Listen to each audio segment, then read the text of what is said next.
I guess it's time to start because everybody just got so quiet and respectful. I love it when there's lots of conversations going on though, so, that was great. Are we, okay. I guess I better pound my gavel. Oh, yeah, but Emery's not ready. I'll speak very slowly I know. for Mrs. Leonard. Sorry. I love it that we have a lot of cute kids in the audience. We love seeing our kids. So exciting. Yes, cute. They're like, we're not kids, we're teens. Are you ready? I almost am. I'm so sorry. Mature young adults. Dr. That Woodland, sounds I very stand good, corrected. Yes? Yes. Okay. We will call this meeting to order on Wednesday, October 19th, 2022 at 6:02 p.m. With a roll call, please. Denise Jones, Yes. Rachel Merrickwin, absent. Michael Miller, absent. Judy Rayson, absent. Oh, I have to call Judy. Oh, Judy will be dialing in by phone. Sorry. Kim Leonard, yes, here. Claudia Parker, here. And Colleen Klimzak, Present. and Judy. I'm getting there. I better not put her on speaker just yet. Are you ready? Okay. All right, you're on speaker now, dear. Judy Rayson, Kim Leonard, yes, here. Oh, she's listening. No, oh, she's gonna have to mute her volume over Oh, there. okay. She did a roll call, Judy. okay, thanks. I'm listening to it. Okay. All right. All right, thank you. Okay. Very good. If we could all stand for the Pledge of Allegiance. I pledge allegiance to the flag of the United States of America and to the republic for which it stands, one nation, under God, indivisible, with liberty and justice for all. My board members who are here, if you could please review your agenda and we can approve it as long as there's no changes. Oh my gosh, it was like a Bible. What was that? Look at how thick this is. Oh, that is a big, thick packet. Sorry about that. Yes.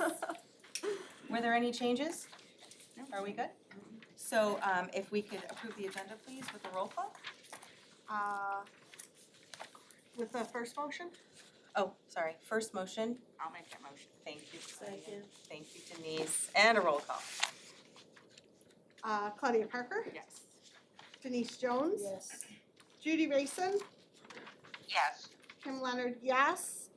Colleen Klimzak. Yes. Motion is passed. Great, thank you. So on to our staff reports, please. Thank you so much. Thank you. So we have such an exciting time tonight to really celebrate some of our lovely individuals that are in the audience tonight. So I am gonna invite up Miss Shannon Mills and Miss Ann Magnus to speak on their behalf. Yeah, we can applaud, yes. Good job. Good job. Okay, thank you to the school board and Dr. Woodland for recognizing this outstanding girls softball team and allowing us to brag on them for a few minutes. During the regular season, the girls won all 11 games, 5 by shutout. And they never allowed more than 2 runs scored against them. They outscored their opponents 104 to 11 with a team batting average of over 400 and 4 girls batting over 500. Every player contributed at least 1 run and at least 1 RBI over the course of the season to support the team effort. Our pitchers, their ERA was 1.273, 111 strikeouts out of 345 batters, only 15 walks, and the opposing batting average is only .168. Wow.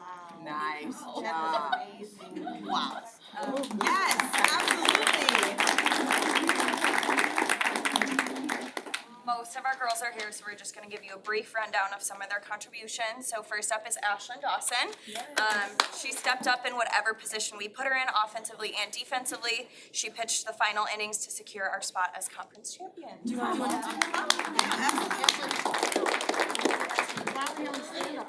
we can stand.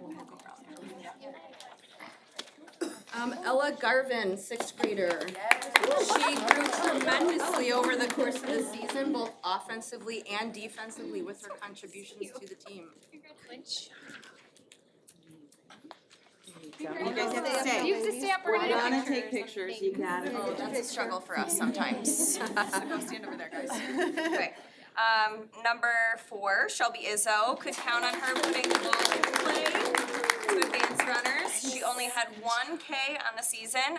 She finally learned how to bunt without her elbows out like this. She's solid on defense. All right, Evelyn Kowalczyk, number 5. She was one of our over 500 batters with no strikeouts and also played solid defense for us.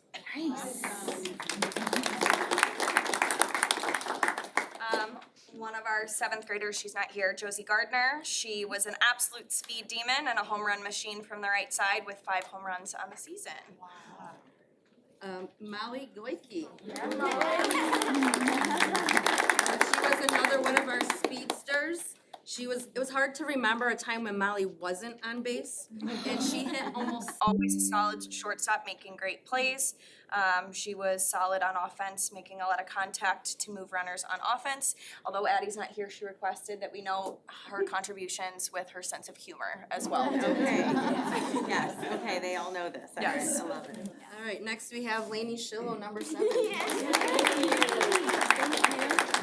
Lainey is another one of our over 500 batters and also contributed a home run to the season. She worked hard at first base and making some great plays to help her defense when they were struggling to get those outs on the infield. Next up, Melanie Webster. Mel always played solid defense and attacks the ball at the plate. Melanie had one of the most positive attitudes on the team and was the first to pick up one of her teammates on a daily basis. Audrey Bilas, number 14.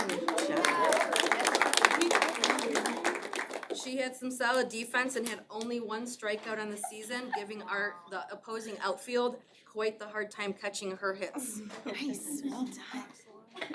Number 8, well, weren't you 20? Yeah, you switched. Number 20, Grace Fontaine.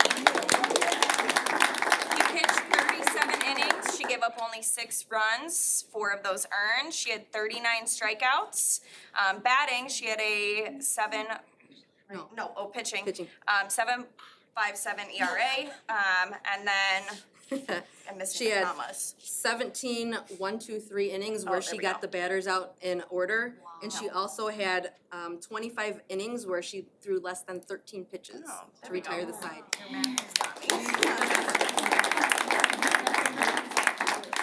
Lily Meyercourt is not here, but she was one of our other pitchers. She batted over 500. She had 1 home run, pitched 41 innings. She only let up 15 runs, 12 of those were earned. She had 58 strikeouts, 17 1-2-3 innings, and had 26 less than 13 pitched innings. Also not here, one of our other 8th graders, Riley Osborne. She was solid in the outfield with no errors. She was always ready to throw a runner out at first base, and she battled at the plate every at-bat. Next, we have Hannah Pikus, number 16. We definitely missed her contributions to the team on the mound, and we do know that she is probably the best manager that we've had since we started this job.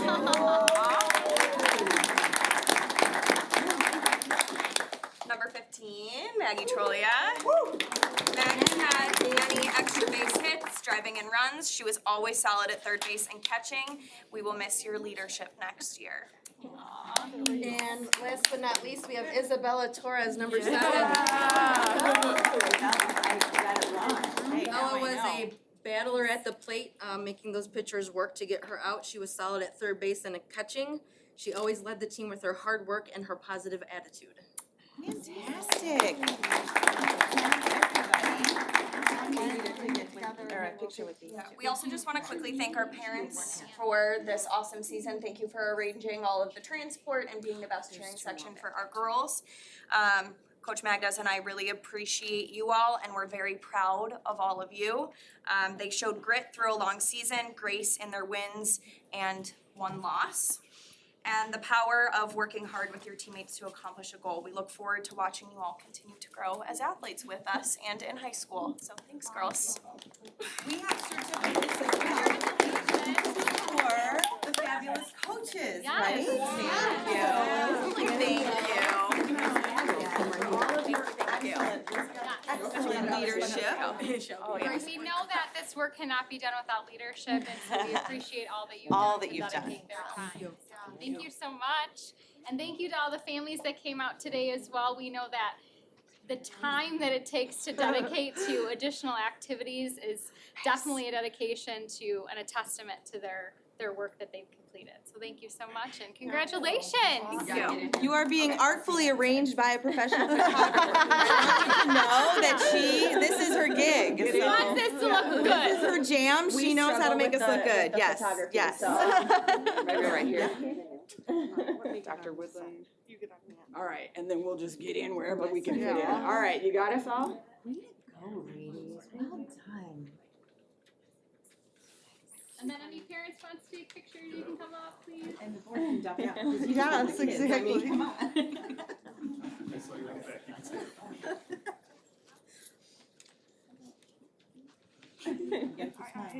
Smile at somebody else's mom now. Right? My eyes dancing. Oh, here's one. Thank you. And of course, we have cupcakes Do not forget those cupcakes. too. CMS softball, what do we say? Thank you. Thank you very much. We appreciate it. Thank you. Thank you. Yes, please take a cupcake as you're leaving, parents and students.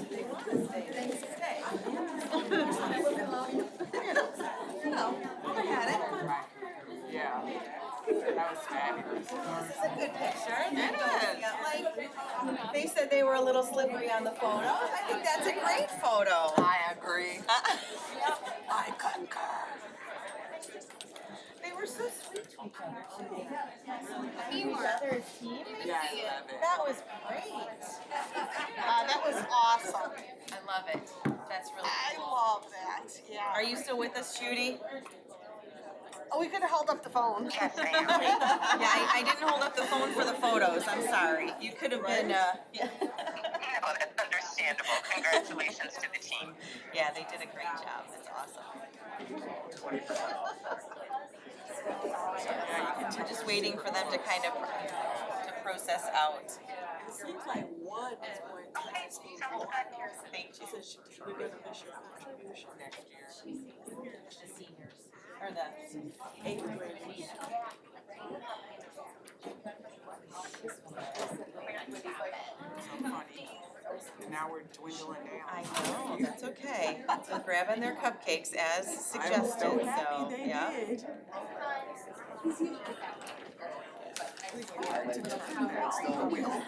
We know how to empty a room. I know, gosh, that's okay. I understand. They knew how to fill a room, They did, so I that's think so that was awesome. commendable, yeah, I'm so absolutely. excited. I feel very alone over here, I gotta be honest. Do you wanna move down? Yeah, it's kind of weird. Yeah, No, you it's okay, I'll be here. I kinda like Yeah, that, that's I fine. kinda creature of habit, you know, just saying. And I'm-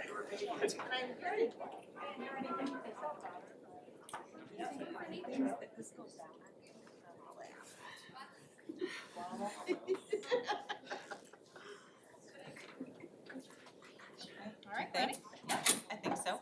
Okay, next up we have Miss Jan Staton to give us an update on our community education programming. Thank you so much, Jan. Thank you for letting me come and give you an update. This is a tough act to follow. You better be just as exciting. Numbers and stats. I wanted to start by updating you on the 3 classes that we had after I updated you last in the spring. So the following class, after a week or so after I reported, was our bird feeder class. And it was a great class. Seniors attended, as you can see, families attended. We had 18 bird feeders made that evening So cute. by that lovely group there. Yeah. And Brian Decker and his wife Pam's real estate company sponsored the class and paid for everything. Brian took the time to cut out every piece, number each piece, drill holes where the nails would go so the little ones would just be able to almost press them in. And it was just a fun class, would you say? Oh my gosh, so I was there, it was amazing. Mr. Decker is an amazing artist with Yes, he woodwork, is. wood. I He love just, it was so easy to put those things, I could figure it out, I mean. It's got hinges on the roof. Oh, yeah. Oh, there's, it was quite complicated, but he Oh my he gosh. labeled, and it was almost like a jigsaw, like a puzzle putting it together. It was, That is so smart. I did manage to screw it up and he had to fix it for me, but it was very, yeah, they were very, and they're very sturdy. They are they're solid. That's very solid, good. yeah. My nephew wouldn't give me his, Oh, sorry. he wanted it. And he worked the room, I mean, He he and did, yeah. Pam both worked the Yeah, room, I mean, they he- really helped everyone He get it kept together. walking at every table to make sure we all knew what we were doing, yeah, it was amazing. We had it set up where in just small tables so families could sit together and it worked out really nice. Yeah, it was a good night. I Um, forgot about that, it feels like it was so long ago. Yeah, it was a while ago. After that, we had a baking class. They made chocolate chip muffins. Camille Dickey, again, was able to teach the class So that class, where a lot of seniors also came to that class. Meyer was the sponsor for that class, as they have been for many, and they are wonderful. Can't say enough about them. The next class we had in the spring I was just the. got one question. How did you bake them? What did you We did, use? Meyer brought the cupcakes, they brought the piping bags full of all different colored frostings, so it was cupcake decorating class. Oh, So, okay, they were already yeah, they made. were 'Cause I was already like, made. girl, where did you get the They oven? got to choose chocolate or yellow. Okay. And then they decorated for either spring or Easter, so they kind of had their choice, a lot of Oh, them did look at flowers. that. and- Oh, Yeah. wonderful. So they were, yeah, they had a good time. It was messy but cute. good. Frosting usually. And a lot of them ate them before they left, so. Yeah, I'm sure. And then we had, after that, our current classes. And for that, we started off this year with the baking class again, and that was an almond cake. And Meyer sponsored that class. Everyone left with 2 loaf pans to go home and bake of almond cake. And that was a recipe that Camille had in her family for years. And so she always tells a little history of how she's able to, get these recipes and pass them down through the generations. Then we had a coffee with Senator Cunningham and Mayor Burke. Not very well attended, unfortunately, but kind of a spirited group, I would say. Oh, They asked my. really good, no, it was They- really good- questions. good It's always questions. spirited, it's Yeah. very, yes, I Very- forgot this yeah. was, yeah. They really did a nice job. Did you go, Colleen? I Colleen was did, and there. it was great. I mean, they gave a great update, Perfect update. and then it was also open to questions and things like that. So it was very pertinent, relevant, timely, like And they things that are always going on right explain now. things like when. Oh. And didn't they talk about the property relief grant? They did. They talked about our grant. They talked about The safety. the safety, the stuff you should believe and shouldn't believe about the new laws coming in January. They talked about, construction locally, budget, Yeah. educational updates from the spring, budget. Right. So they really covered a lot, and then specific questions from the people who were here too, so. Yeah, it was a great small. And I think the reason why it's low attendance is because they do such an excellent job Of doing so many. absolutely. Yeah, that's a good They point. are out there in the trenches all the time, so Yeah. I think that speaks to how often they are communicating with the stakeholders, so it's not necessary to fill a room. Right, and it doesn't bother them that the room's not filled because they like the one-on-one. Absolutely. You can see that. And they're very gracious My in goodness, allowing yeah. you to really feel how you feel and allowing you to kind of vent it out. And then they do provide real responses. Oh, yeah, they Not follow just up. fluff. They definitely Yeah, follow up. absolutely. I've had people tell me they were so glad they came because whatever the issue was taken care of. Yeah, our legislation in our area do a great job. That's- And they sure are do. accessible. I Yes. They definitely are. We also had this past Monday, a CPR class with the fire department, and so we're doing that with them again. And the first aid class is coming up next month, and we still have 2 openings, in case anyone's interested. CPR class was full. The charcuterie board class has taken on a life of its own. It filled up immediately with a lot of additional people actually coming to it. But we have a very generous donation from Meyer again, so we'll be able to. How many people will be attending that one? 26. Wow. Yeah, we have a few waiters too that Oh, are waiting, so that's when the funny. reminder goes out, if I get some cancellations, You we'll had be set able that to- for 15, right? Well, I was, thinking 15. And it filled up and then some. That's So excellent. if you ever wonder if your communications are reaching people, they certainly are, yes, right. yes, absolutely. Neil was able to bring her daughter, so we'll be able to have 2 stations, so it'll be very manageable, so, and this room's Awesome, that looks like, sounds like fun. So I think it'll be a good How time. many people were in the CPR class? They limited at 10. Awesome. And first aid as well. And then I brought some samples. So we have a jewelry class coming up a week from Friday. And Barb Thompson, retired art teacher from Southeast, is doing the class. And she has a unique kind of technique where you're cutting, folding, rolling, and gluing different making things into beads that she puts into bracelets and things like that. So some of these have that technique in there, and I just brought it along so you can take a look at those and kind of get a better idea of what we're gonna be doing in that class. Oh, Mrs. Thompson's amazing. She is Whatever amazing. she's doing, I'd sign up for her Yeah, class. she in a is. minute. Oh, yeah. And she's patient beyond, Oh, yeah, she is. Oh, my gosh, yes. yeah, she does some kids classes and I don't know how, yeah, she She's great. manages it. And then the other class she's doing, not for a little bit though, is this waterfall card class. So Cute. we'll assemble these so that you Oh, can that's see clever. that they open up Oh. and then you would put your message in there.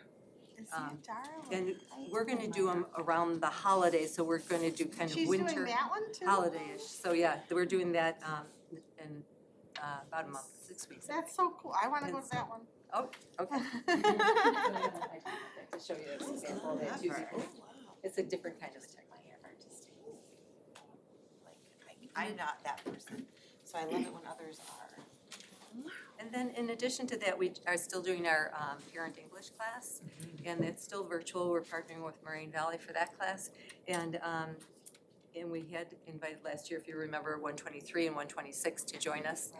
So we have parents from their districts as well. And they have 24 classes total, Tuesdays and Thursdays from 6:30 to 8:30. That's So, great, yeah, it's working out very well. definitely. I love that it's with more than one district too. I think Yes, that's really been great. So, and being as virtual, we're able to do that a lot easier too. So, No, that's so all I have. clever. Great, I well, love the thank brush you show so and tell. much, Thank you. Jan. So you would handwrite your messages on Yeah. there? Pull the Yeah, I thing love down, it. and then, It's so cute. we could get you in. Well, thank you so much for the update, and we Yes, really thank you. appreciate all your leadership on this. Thank you so much. Yes, Claudia, I love you, your craftiness could come out. definitely. Uh-huh, you don't sound very, Thank you, Jan. Very much. Yeah, show and tell. She brought show and tell. That's awesome. Right, so our next update is related to National School Lunch Week. So recently in October, we celebrated National School Lunch Week, and this is just a great opportunity to say thank you to our food service providers, as well as the opportunity to really say that we're so fortunate that we have the chance to provide our students regularly breakfast and lunch on a regular basis. And I think a lot of times we take something like this for granted, and it's not something that we should take for granted, and we want to ensure that we celebrate what their work is and how much it means to us in our district.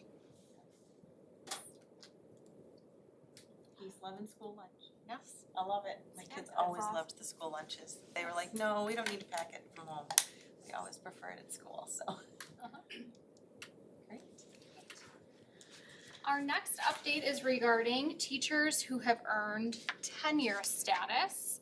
So to provide you an update regarding what tenure status means, that means either one of two things. A teacher who has been in 4 years of service receiving either an excellent or proficient rating, and then they receive tenure status in the district, and or a teacher who's had 3 years of service and demonstrating an excellent rating over the course of 3 consecutive years. So this is a big honor to be a part of and to ensure that we continue to honor those teachers who have been a part of this process and have dedicated their service to Evergreen Park and our students. And so I'd like to just go through who those teachers are, and we may or may not have a couple in the audience, so I'm just gonna look, and if they are here, we would like them to come up. So Ms. Siobhan Brewer from Northwest, this is all Northwest on one slide, Ms. Great. Ms. Jacqueline Craven, Preschool Northwest. Ms. Catherine Majewski, ECSLP, Ms. Catherine Hind, SLP from Northwest. From Northeast and Southwest, we have Ms. Alexandra De La Rosa, she did email, she was unable to attend, EC Pre-K. Ms. Nancy Neal, Southwest, Coach Interventionist. Ms. Lauren Stahl, 4th grade, Southwest. And Ms. Alejandra Azuna, TBE K1 at Northeast. And then also recognition of teachers from CMS. We have Ms. Shannon Mills, I know she is here. And Ms. Allison Wilson, special education teacher, and Mr. Matthew Woodman, coach interventionist. So again, we'd like to celebrate their acknowledgements, and if they're not here.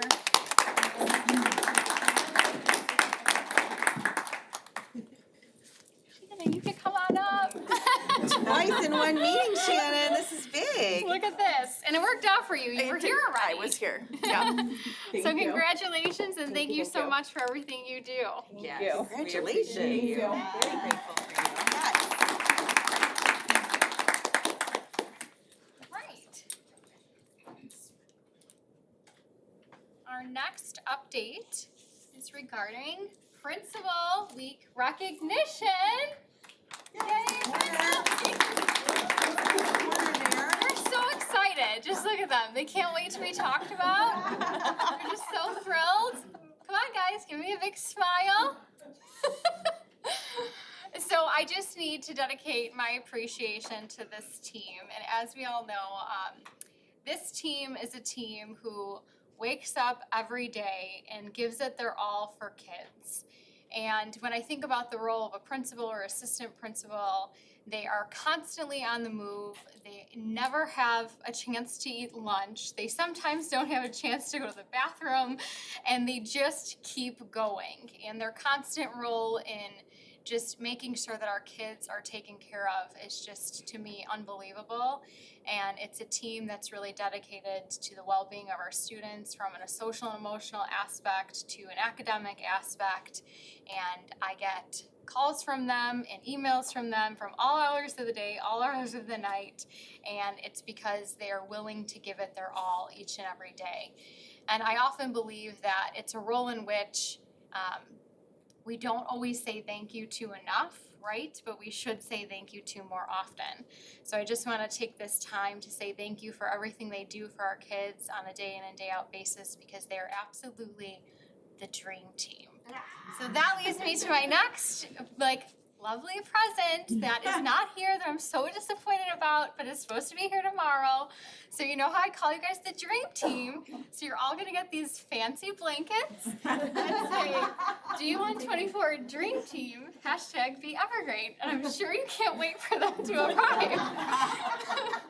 And I can't wait to give them to you. So it's just a little something for each of you to show your appreciation from the board and from myself. And then we also have awards that we will give you today as well. I have a very long proclamation to read. I'm glad Scott you're all can't wait. seated. I know, Scott's like smiling, thanks, I know, appreciate it.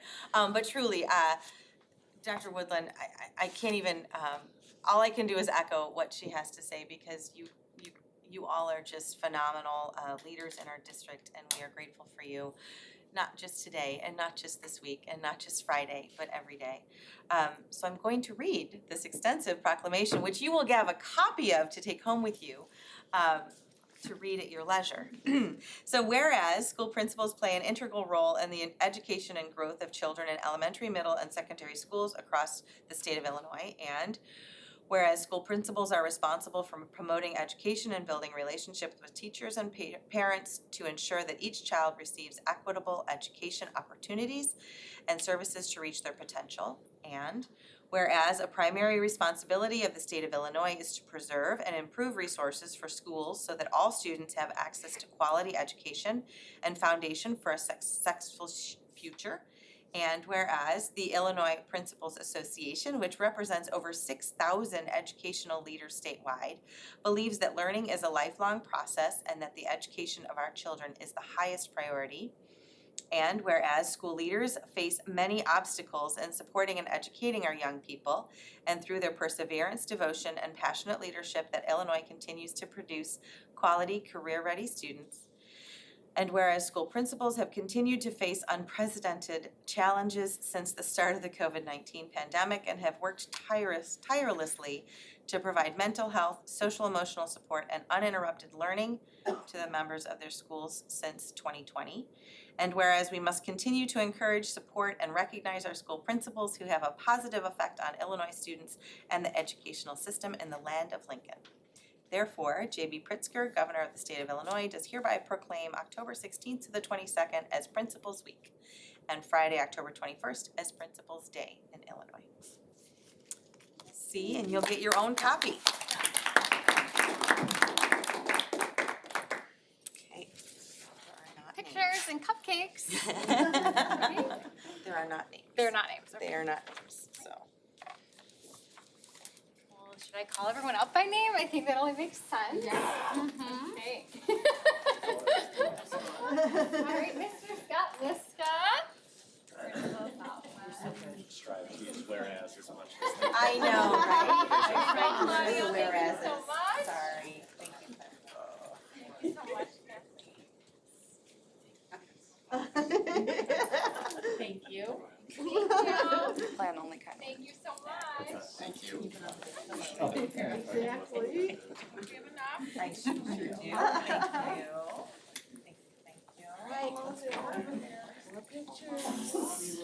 Thank you. Christina, I told you. I'm gonna give you an honorary one. All right, Scott.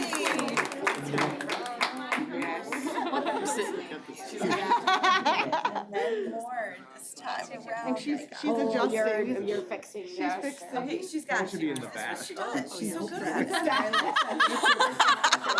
Every year in the district photo, people strategically place themselves right behind me. I didn't think about that, I could do that. So it's pretty fast. No, that. Actually, you right here. Yeah, Hi, there Jen. you go. Nice try. Flying lead. All right, let's see how the rest of us go. Stay straight. All right. See what's happening. Yeah, right there. Come on, lad. Dr. Woodland right here.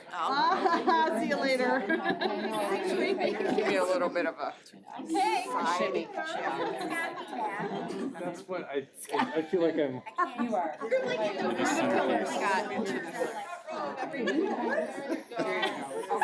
I'm in the window, right? That's what they tell you to be in the window. Becky. Is ready? Yes. All right, good. All right, great job, guys. Thank you so much. Thank you. Thank you.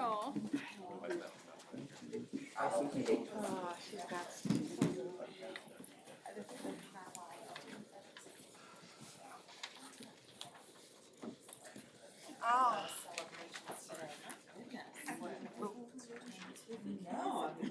Colleen and I are taking building tours on Friday, right? So Yes, we hopefully are. we can deliver the blankets.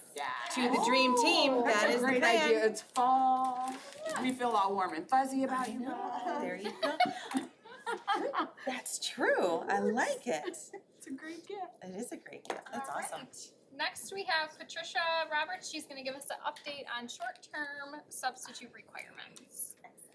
Yeah, I think I just saw something come out a couple days ago on this. Thank you for letting me be here. Always. Yeah, I feel like You I know just how read about excited I've been about this goal of ours to, and Jenna and all of our goal to increase the substitute pool. And one of the main reasons because of the teacher shortage, secondly, because of absenteeism, whether it's COVID related, other things, for all those matters. And so, you know, we recently made some great strides. We have the increase in substitute pay rate, which is really helping. We are having a job fair in November for substitute teachers to help them understand how to become a substitute teacher. And we're going to also, which we haven't been doing, is help them understand how to become a short-term substitute. But we recently learned that we have a step in the process in order to do that. And that's this short-term substitute training agreement. And so we're looking for approval to partner with South Cook Intermediate Service Center so that we may have the opportunity for them to train substitute teachers, and they would be able to come and join us as short-term substitute teachers in the process of, you know, moving forward to become permanent substitutes. So we're looking for approval to have this training agreement approved to do that and to offer it in the job fair that's coming up in about 2 weeks. Did I see the training too, that we could, the cost for the training is $30 to get It's everybody $30. We also need to make the decision whether we'll waive that. I did ask if most people on that list, because there are a lot of other districts that are already on the list of, you know, training for short-term substitute teachers. A lot of them are waiving it and they're incurring the cost, so. How many participants are we talking? Well, that depends. I get inquiries every single day. Not all of them become substitute teachers with us, but I answer at least 3 to 4 calls a day about what it takes, what are the requirements. I think since I've been here, we've only hired 2 since I've been here. But the short-term substitute process is a quicker process that might bring more in sooner than the substitute teachers. Are they waiving some of the requirements to become a short-term substitute if they take this class? Like, do they still have to have an associate's or a bachelor's degree? So they only need an associate's Exactly. degree, that's the difference. To Okay, become a short-term sub, so they can only sub for 5 consecutive days in one classroom setting, so they couldn't take over like an FMLA leave, for example, but they could take 5 consecutive days in one classroom and then shift to another classroom for 5 consecutive days. so is this like a one-day training that they are required to go It's to? a one-day training that the ROE would provide, and a lot of other districts are doing that as well to just, again, increase the pool to a different, I would say, a different group of people who have different education certifications, but they want them to take the training so they learn things like classroom management techniques, how to interact with children in terms of like potentially behavior, things of that nature. So basic training to ensure that they have skills to be put into a classroom setting.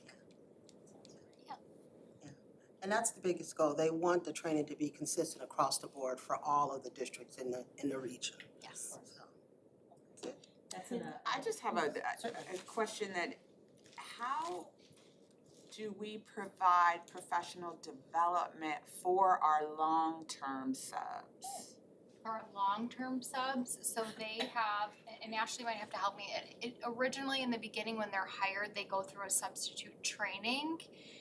There's not necessarily right now a place for specified training for long-term substitutes, but that's something we can explore if it's of interest. So if we have a substitute like for a semester, and they get to participate in any of the professional development we will offer, like on That's exactly. teacher days, like Institute days, institute days, so they, PLCs? Yes, Yes. exactly.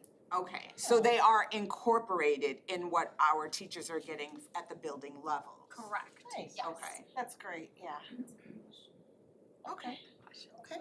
All Can I right. ask about the job fair and the location of the job fair? Yeah, the job fair will be here. Jenna, I apologize, but we have to change that to November 17th. That's a Thursday. It's gonna be from 10 a.m. to 1 p.m.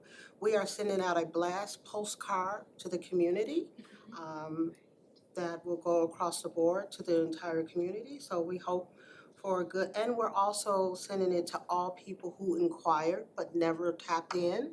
I keep a real good list of those who's called me and connected, and so we'll send it to some other places, so we plan to really get the word out, next week.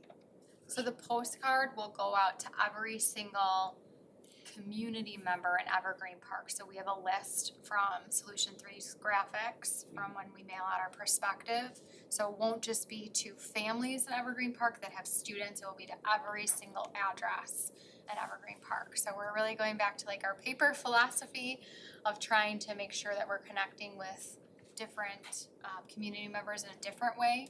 We're publicizing the new rate that was board approved last month in an attempt to also support anyone on trying to, if you know you're having a difficult time trying to determine how do I actually sign up, we're gonna walk you through how to do that. Great. And then it allows us to get FaceTime with any new substitutes as well.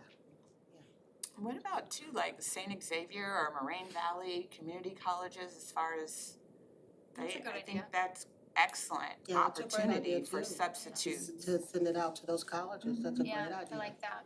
Excellent idea, I'll put that on the list. Yeah, all right.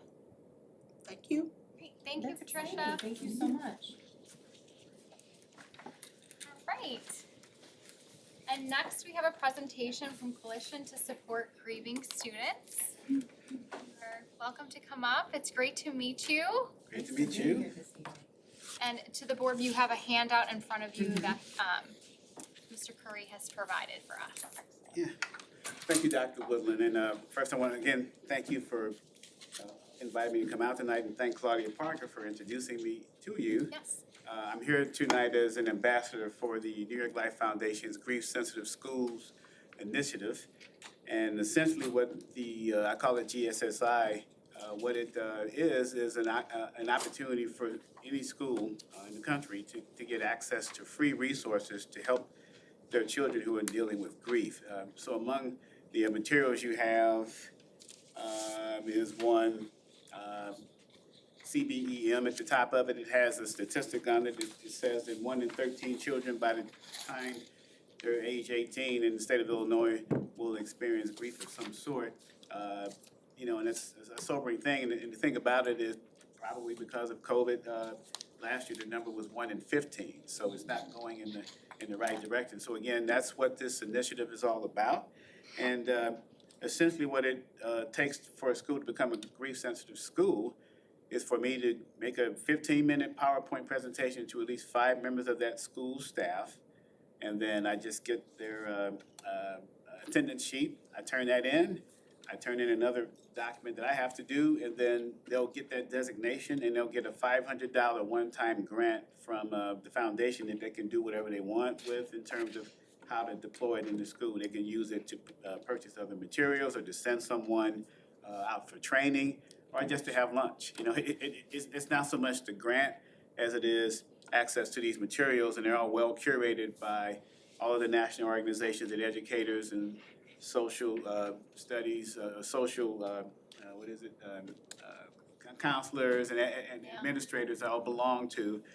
And if you are a GSSI school in the month of November, you'll see another sheet here about Kai's journey or read aloud. If a school is already a GSSI school by next month, which is one of the reasons why I wanted to come tonight, you can get another $500 grant if you allow me to come out to read from a book. It's not one of my best skills in the world to read to kids, but I always fell asleep with my kids when I read them to sleep, so I'll try not to do that. But if I do that, the school, that GSSI school would get another $500 grant from the foundation, because next month is Children's Grief Awareness Month. Nice. So when you get the designation, you also get this decal here. You can get as many as you want. You can put them on the front of the school or at the office or what have you. So it kind of tells a parent who may have had a loss in the family, but no one really wants to talk about that. They may see the decal and then say, well, what's that about? And then the staff would explain that to them. And so now maybe that opens up the parent to then share what's going on. So now the educator knows what's going on. And then in their drawer or in their purse or their wallet, they could have these tip cards, which I would also provide once you get the designation. And what it says right away is what you should say, or what you shouldn't say to a child. You know, I signed up the Ariel Academy School in the city a couple months ago. First thing one of the teachers said when he looked at this is, well, I just had a student who lost somebody, and I shouldn't have said that, I shouldn't have said that, I wish I had known that. So basically, these are resources that educators need, and that's essentially why I wanted to talk about it. I look forward to an opportunity to make the schools in Evergreen Park grief-sensitive schools, because as the last tagline on the slides are, no child should grieve alone. No, So let me just ask a clarification question. Mhm. So we have 5 schools. Mhm. So you're saying if you go into each one of our 5 schools and give them at least a 15-minute presentation, then each one of the 5 schools will receive a grant, no strings attached, for $500? That's right, if you had 10 or 15 or 20 schools, I told the foundation I'm gonna drain them dry if I possibly can, because I'm trying to do it as, it's from any grade, from kindergarten through 12th, public, private, city, suburban, and I've even signed up some schools virtually in Alabama and California thanks to Zoom, so it doesn't really matter. And I point that out in case you have colleagues in other districts and other schools that might be interested in this, because word of mouth seems to work best. Yeah. I send blind emails to people and they go, "Who is this guy?" Right. And you and, only yeah, need 5 staff members present? Yeah, that's it. Just 5 folks. Whenever it's convenient. I'm just in Hyde Park, not far away. Great. And you don't have to do it in person, you could do it I can over also, Zoom. that's the other thing, I can also do it as a webinar. So, Okay. yeah, it can be done virtually or in person, whichever the school wants to do. Awesome. And you have found that this is a supplement to the social and emotional learning curriculum that you've seen in schools when you're going in? Absolutely, and one of the other statistics that, I talk about in the presentation is that when it comes to educators, only 7% of them get formal training for grief. Yeah. And that of the 7% that get it, only 3% of them get it within their own school district. So, it's obviously, it's a need that's out there. Yeah. And, it's a great resource. And again, you also get resources to help the child, but you can also order booklets, physical booklets, or download them and share this information, these resources with parents as well. So, and in fact, I'll leave all of the materials here, because this is an example of some of the things that you can get through grievingstudents.org. That's Thank you. wonderful. It really is. Yeah. Any more resources Yeah. for our students and families, it sounds like. And it supports the social workers, because they don't have the to be the resources. one Right. sole body of making sure that the right and appropriate things are being said when a student is hurting. And again, that one teacher, that's what he said. He's like, I don't feel like I'm equipped to do that. I need some help with that. And he started reading through the materials. He said, well, that could have helped me. And given the challenges that he has in that particular part of town, it won't be the last time he'll have that opportunity, he was saying. So, Right. and again, it doesn't matter what the grief is, the kid is feeling, it's, Absolutely. it comes from different ways, as you all know. Yes, exactly. Well, thank you so much. Thank you so I much. really Thank enjoyed you. Thank you, your Mr. time. Hurry. And resources, that's great. Awesome. Thank you so much, I really appreciate that. Thanks for coming out tonight too. Yeah, we appreciate you. Okay. Great. Next up, Dr. Carlson will give us an overview of building designations that is also tied to our state report card.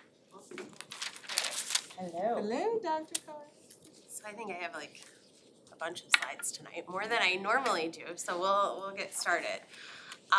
The state has come out with our preliminary designations, which they do annually.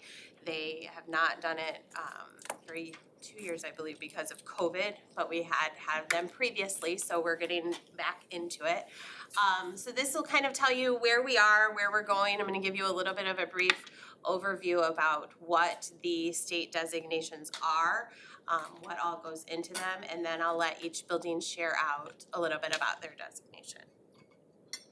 So summative designations, long ago, remember, we only cared about student proficiency, whether students met on the test or did not meet on the test, and that was all that went into anything. When ESSA came out, they really said we need to look at the whole school. So much more goes into a school than just one test score. So they look now at multiple indexes, multiple academic factors and things like that in order to give designations. So these different factors were developed with stakeholders across the state. They're all weighted differently depending on importance. And they are designed to identify schools for supports and improvement. So the goal is we realize where we are, this tells us where we are, and what can we do now to help? What can we do to come in to support schools and provide them with some sustained support? Even more than just 1 year, that support lasts for 4 years. So, going into, one thing, it does include different student groups, which is interesting. So it's not just how the school does overall. We really need to look at all of, to segregate that data and look at all of our different student groups and make sure that we're serving our whole population in a similar manner. Because it might be that one student group is doing very well, however, maybe we're not servicing another group. So it looks at every single one of those factors. So these are all of the indicators that make up our designation. So you can see that ELA and math proficiency, now that's on the IAR assessment, is worth 7.5% of your total score.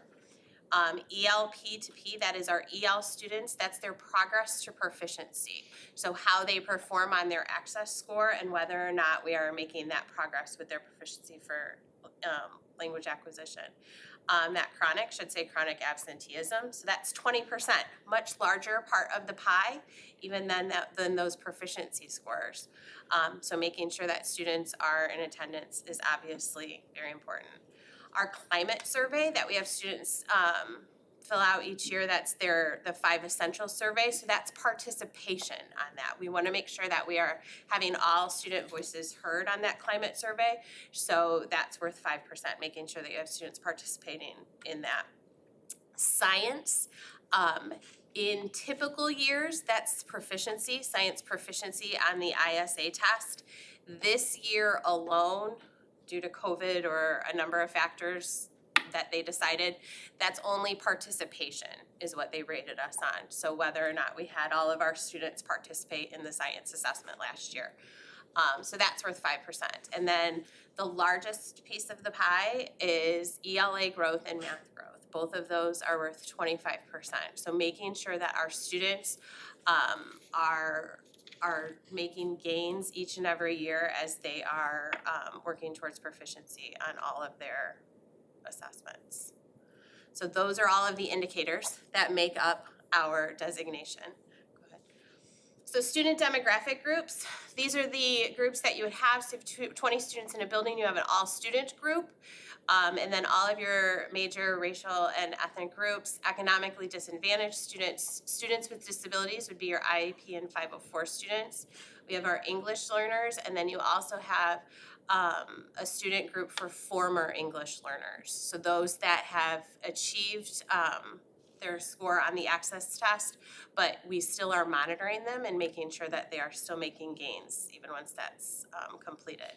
So those are the different demographic groups. All of our buildings have a variety of student groups in them, and it varies by building. There were some that didn't end up having student groups that we kind of expected them to have certain student groups. We called the state, checked on it, they assured us it was correct, so we're just going with it. So in an elementary building, the only student groups that, Yes. correct me if I'm wrong, would be third, fourth, and fifth grade, because those are the grades that are assessed on IAR. So if you don't have 20 students that are in the students with disabilities in third, fourth, or fifth grade, they would not include a student group. Does that make sense? That's why it's a little tricky. Those student scores and those student, where they fall in all the indicators are still counted, it's just in the all student group. There's just not enough of them to be able to disaggregate that and put it in its own group. So summative designations are as follows. So exemplary are your top 10% of schools in the state with no underperforming student groups. which means if you have a school that maybe is exemplary in all areas, but maybe are not servicing one student population, they cannot be exemplary. And that's important to know. You have to make sure that you're meeting everyone's needs. Commendable is a school that has no underperforming student groups again, and whose performance is not in the top 10. So all of your student groups are performing where they should be, but you just haven't quite made that top 10 cut score. Underperforming, a school with one or more student groups is performing at or below the level of all students groups in the bottom 5%. So let me break that down a little bit. When they take all the schools in the state of Illinois and they rank them, say on this huge list, you have your top 10% schools up here, are your top performing. You have your bottom 5% schools at the bottom. So the bottom 5% of the scores, of their summative designation scores. The all-student school, or the all-student score of that bottom 5%, whatever that score is, that becomes the cut score for all the other student groups. So, I'll read it one more time. So one or more student groups is performing at or below the level of the all students group in the lowest 5%. This year, that score is a 31. So that was the all student score in the bottom 5%. That's where we want our students to be. And then the lowest performing is those bottom 5% schools. Okay, so we're gonna have each of the buildings kind of come up and talk about their scores. If you look on the right, you see the student groups. On the left, we kind of broke it down to what we noticed from our summative designation reports for strengths and areas of growth. At the bottom, that state target score is 31.21. Remember, that is that all student score of the bottom 5%. So we want to be above that. And can I put you on the spot because I feel like you'll remember, to be in the exemplary category, you needed to be at an 80. 81. Okay. 81 was the top and 31 was the bottom. I do want to say thank you to Dr. Carlson. This is my first time as a principal to see this report. So she spent the time with me and broke it down a couple times, not just once, to dissect the summative designations. And even though we have a commendable rating, which I'm happy with, there's still room for improvement, which I'm excited for too. So I kind of looked at something that was achievable for this year for my areas of growth, but also want to celebrate some of those strengths as well. So our EL, Progress to Proficiency, very proud of that rating. We're working hard to take a close look at our English language learner programs and continue to strengthen the curriculum within those programs and support the students in this group. And then if you look, all of my student groups scored way above the state target score. So overall was 57. Our Black and African American was at 63, Hispanic Latino 54, and low income at 50. So even though they're not at the 80, it's okay. We still have room to improve. So I'm happy with those scores. Areas for growth, something that I took a close look at, and something that was on our radar early on in this year is to improve attendance rates. And we're taking more of a proactive approach instead of a reactive approach this year. So Mr. Martinez, the assistant principal, reached out to the families, looked at the data from last year, reached out to them in the beginning of the year. What kind of supports can we give you? What can we do to help you, come to school more consistently? It might have been something like hooking them up with a neighbor for a car ride or a carpool, but we want to make sure that we have those proactive conversations first. And I will tell you, I'm happy to see that we do have an improvement in attendance rates this year. And also reaching out more consistently and more frequently, just not letting it go. So we have weekly checks now on attendance. Mr. Martinez and our school secretary are communicating and touching base, and I think it's all about the reach out. What can we do? What help do you need? What support do you need to get to school? And so we're seeing that. So I'm excited to see, what lies ahead.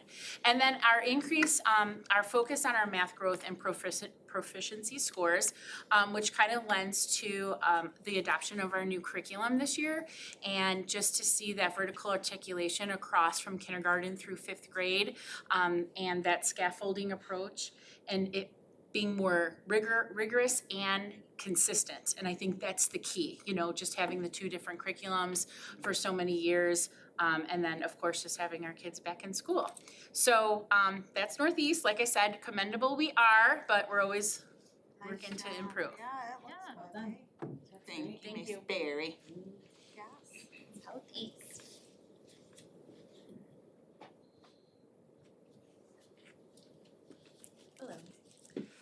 So Southeast also received a commendable designation. So similar to what Carrie mentioned, like we're proud of it, but we're always looking to grow. So we identified 3 strengths that I want to highlight. Compared to the previous year, so the 2021-22 school year, we increased our proficiency percentage in ELA by over 10 points. So we went from just above 20 to over 31, so we're always looking at that growth, and that's in proficiency. Our second strength is we met or exceeded the proficiency target in 8 out of our 10 total categories, so that's looking at the different student groups and our overall population. One student group didn't meet it in math, and so that impacted that overall score, but the vast majority of them met that for proficiency, so we're proud of that.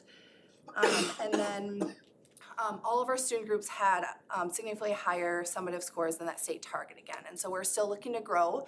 But you know, we range from like the high 40s, 50s, 60s, even up into the 70s. So we have a lot of room to grow, but we're proud of what we've achieved so far. We identified 3 areas of growth.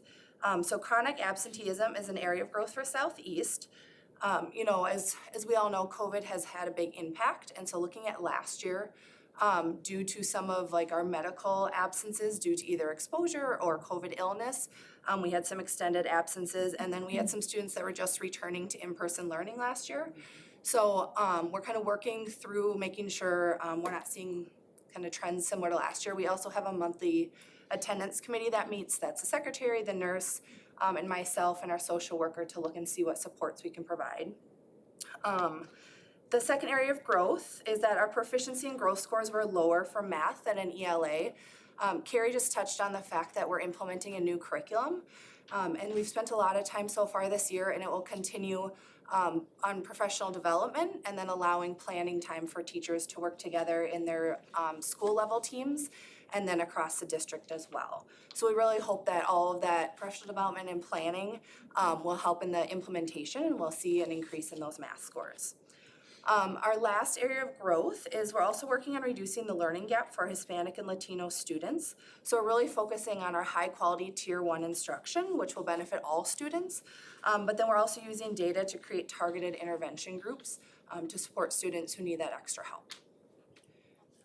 So you know, we're commendable, proud of what we've done, and we look forward to keep growing this year.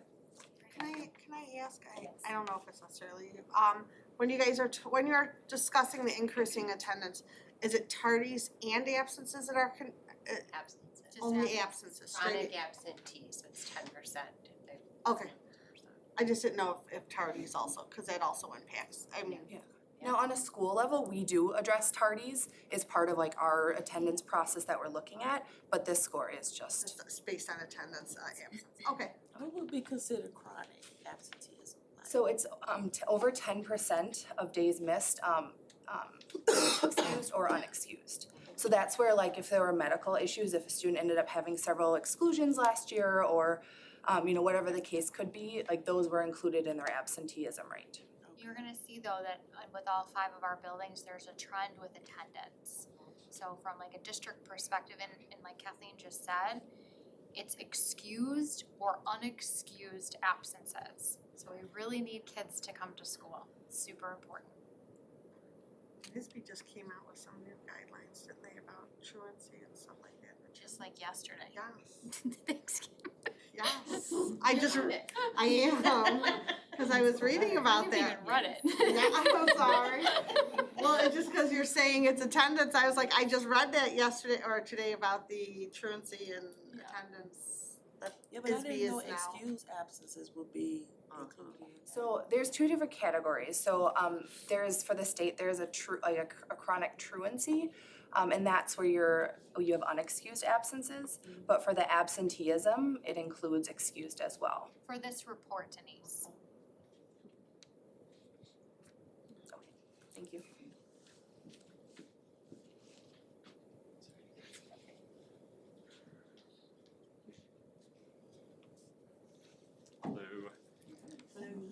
So we were also commendable. I just want to give a shout out to the teachers and staff. I think last year was very hard just getting students all back into the building, and it was,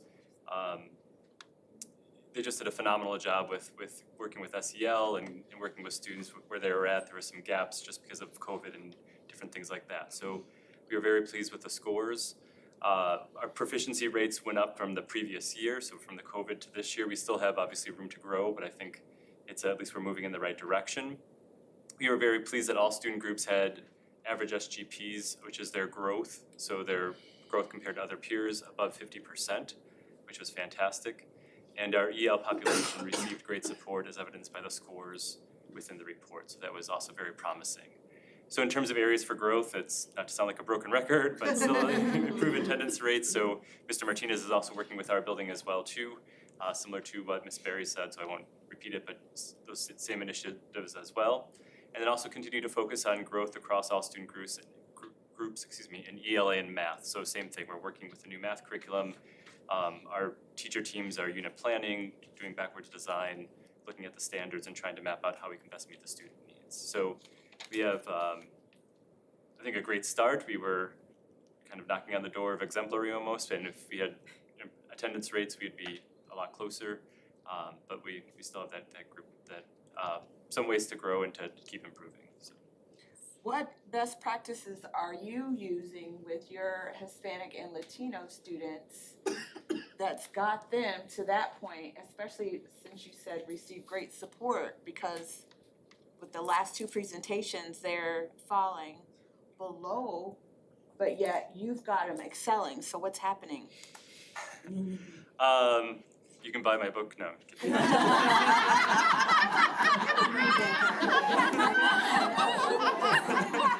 I think we have an EL teacher that does a great job just working with the students, working on that academic vocabulary, pushing in to kind of support them within the classroom. So I think it was just our teachers do a great job with our small groups and doing different things like that. So I can't maybe point to just one, but I think it's just the overall effort from the staff of getting them to where they need to be. So. They had very high ELA and math growth. So when we've talked about like the train the trainer and how we wanna be able to, across the district, share best practices, I would love to recruit your team to be able to have conversations with the rest of the staff in the district. Because that is very impressive and I'm very proud of everybody on your team. And I want for our other students to be able to benefit from the best practices that you guys are implementing. And the EL team does meet together, so I know like my teacher works with the teachers from the other schools in the district, so that's. I'm gonna share more. Yes. Or he, she or he. Yeah. That's really great. Great job. Right, thank you. Thank you. Thank you.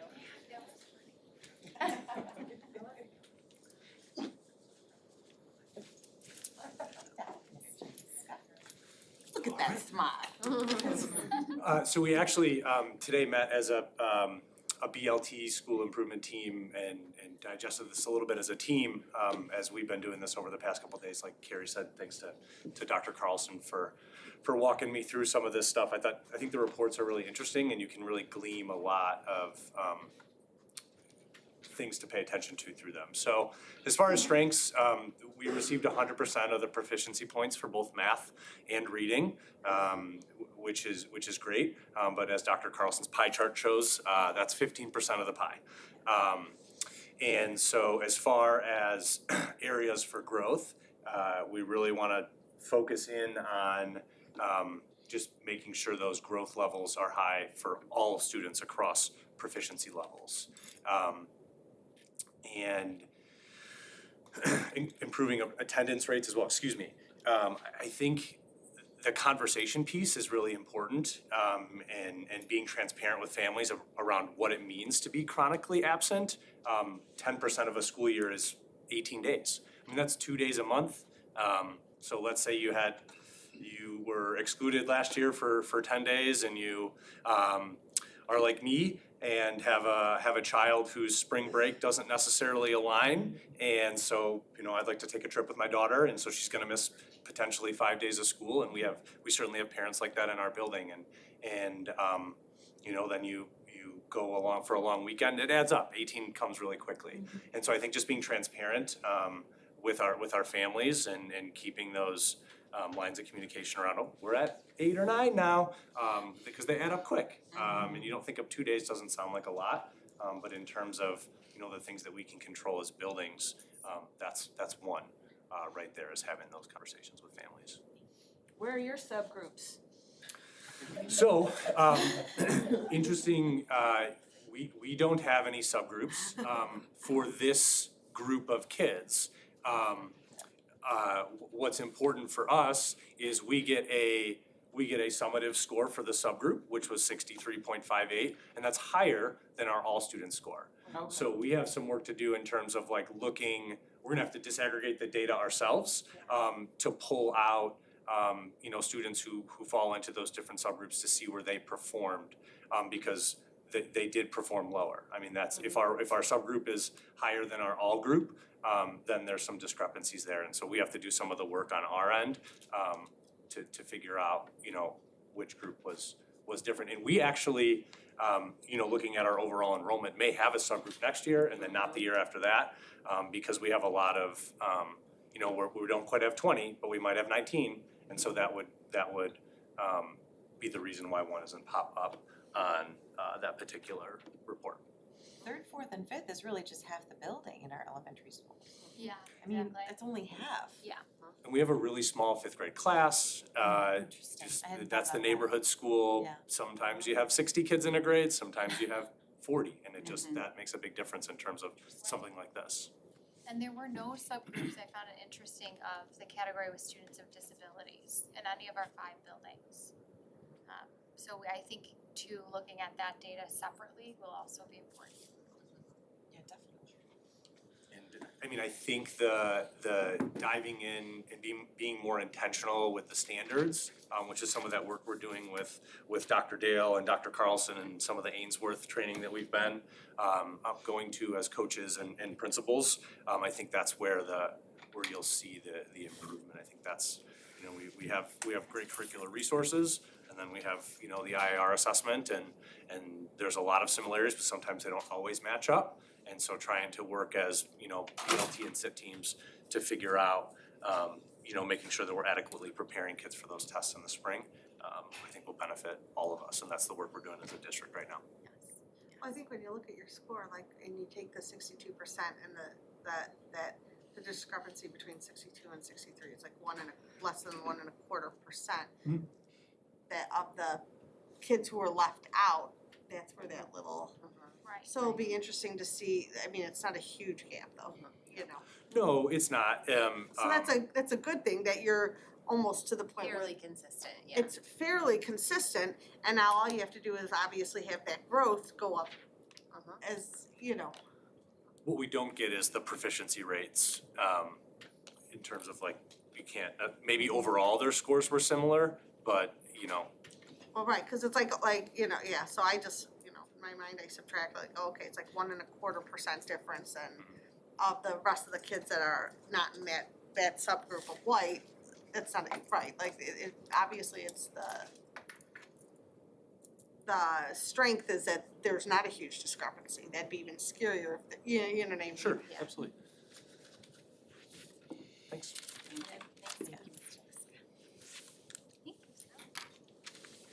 None of our students had the children's with like kids on IEPs and those others We didn't have a group of 20 in any building. in building. Wow. That's all. Ashley What's emailed that? the state 3 times. I don't have this little clicker, no. Dan's our clicker. Dan's the clicker, all right. Dan has control. Oh, I'm sorry, got the that. middle How are you? school did. I was thinking of elementary. No, that's what I was thinking, like, none of them had kids who are with disabilities. Hi, everyone. So Central Middle School received a targeted designation. The strengths, and we'll get to how that happened in a second. The strengths, if you look at all the indicators, we met the target scores for proficiency in most student groups except one. And that's the limited English proficiency group, as you can see there, 24.67. And we'll talk a little bit about that. Areas of growth, we have to close the gap with our EL student group. We have to look at overall student group and part of student growth And that's kind of the mindset we're gonna have to have. If you wanna close a gap with any group, you can't just look at, well, it's just those students. We have to all improve. Because if we all focus on everybody improving, all the student groups come with them. And it's gonna be a mindset that we're gonna have to make sure that we incorporate as we move forward with our staff. Definitely need to take a look at student attendance like in the rest of the district, and that was actually one of the factors in terms of our LEP group that led to the score. The other one was how they did and with their ELA proficiency.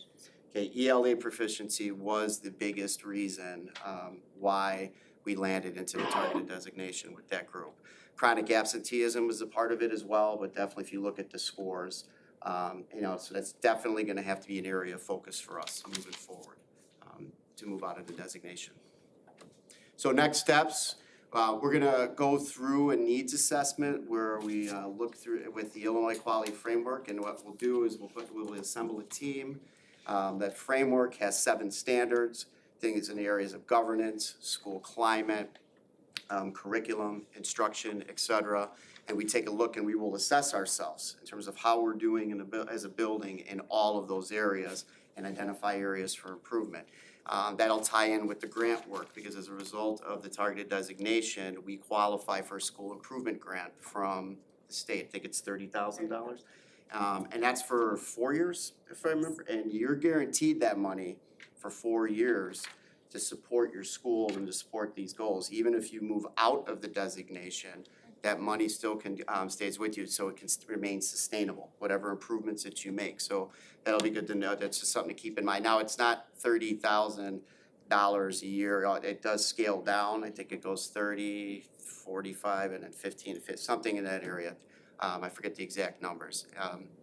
We definitely need to take a look at hiring and retaining a full-time certified bilingual teacher, which we are on the verge of doing shortly. And maintaining and retaining an individual, because that's key. Other things we're gonna take a look at is intentional scheduling and push-in services and what we mean by that, and I have actually some direct experiences with this. Intentional scheduling in terms of grouping, clustering EL students into classes, kind of similar in what you would consider a co-taught situation, but where they are in ELA classes together, but they're still mixed in the general population, and then the bilingual or teacher goes into that class and supports them. And kind of the logic behind that is if they need to improve their literacy skills, yeah, there's gonna be some times where they need to be pulled out and be provided support and resources individually or in small groups. But we really wanna work toward not pulling them out of literacy classes in order to do that. Because if literacy is what they need, they should have maximum exposure to literacy instruction. So that's what we talk about in terms of intentional scheduling and push-in services. And then additional professional development for our teachers working with EL students. We've already started some of that work and with the Illinois Resource Center, Michelle Young, who is a consultant, and I've actually worked with her in my previous district. She's really good, she's very knowledgeable. In fact, she knows a lot about the intentional scheduling because I worked with her to do that in my previous district. And I have experiences with this, so that'll be helpful as well. And also again, to make sure that all of our staff understand that this is a collective problem solving.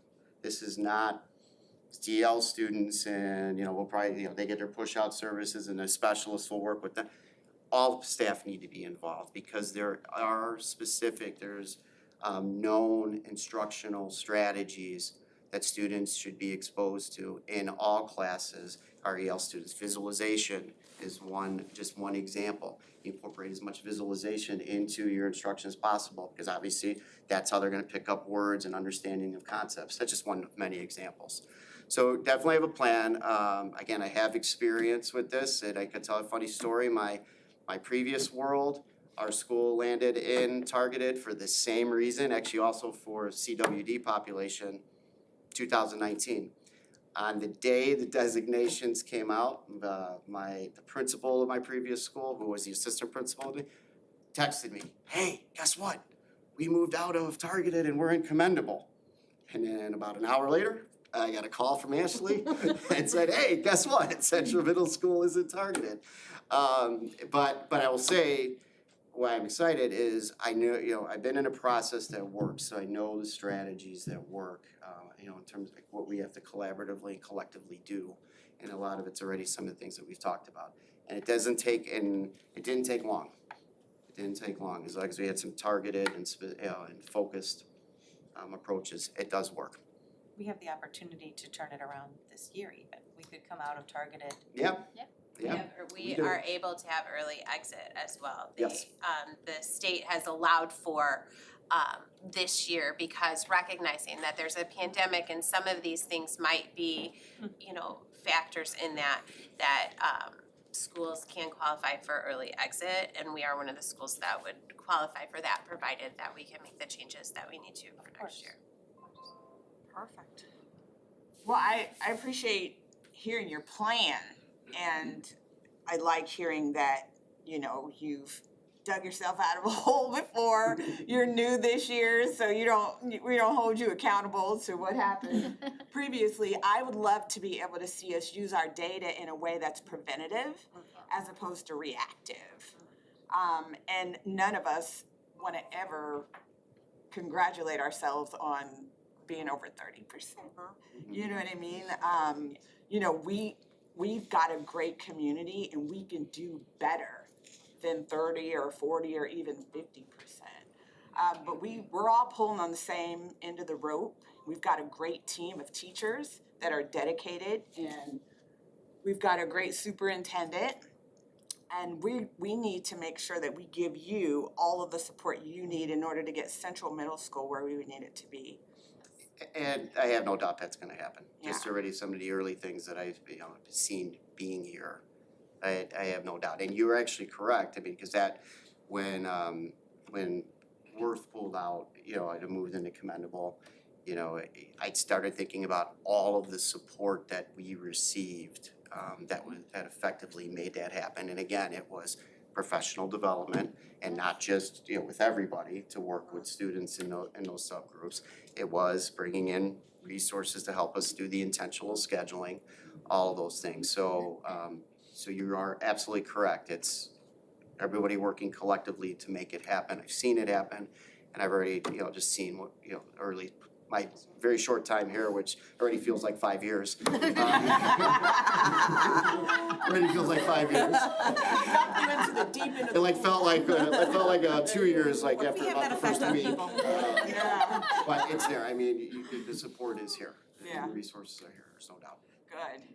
Keep letting us know what's going on. We want to help. Well, your middle school is doing a great team, your Yeah, it's a great administration, team. your teachers, and we are looking forward to hearing all the success as you guys pull into the Commendable. We have no doubt that will happen with Yeah, they are with all the definitely. people you have on your team and going forward. And the PD provider that we were working with, he referenced Michelle, she's a fabulous resource.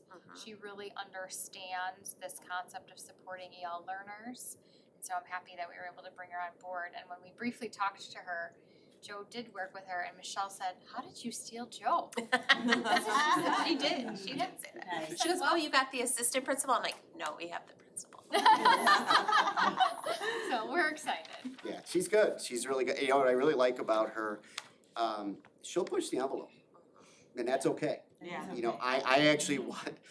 What's that? We need to. Yeah, I mean, she will. I mean, she'll push the, and she does it the right way. She doesn't do it, but I mean, she really gets you thinking, and she'll call it like it is. But you could tell she's very passionate. I think she One speaks last like 5 question. languages too. Yeah. Yeah, And really, as it relates to being able to staff great question. for tell us what the issue is on how to recruit and then retain the talent for our EL learners. I mean, I can speak to the fact too, like in terms of like teacher shortages, there are really 3 categories that I could say right now. There's just not enough people who are certified in this position, and it's EL, bilingual, and special education teachers to staff the areas in which need to be staffed in the state of Illinois. I would also add math teachers to that as well, because there's a targeted endorsement that comes along with doing that job. Okay, so it's the specific certification within those categories of educators. Yes, there's just not enough people who are getting that certification. And that's been that way for a while now. Yeah, it has. So then that doesn't give us a lot of hope.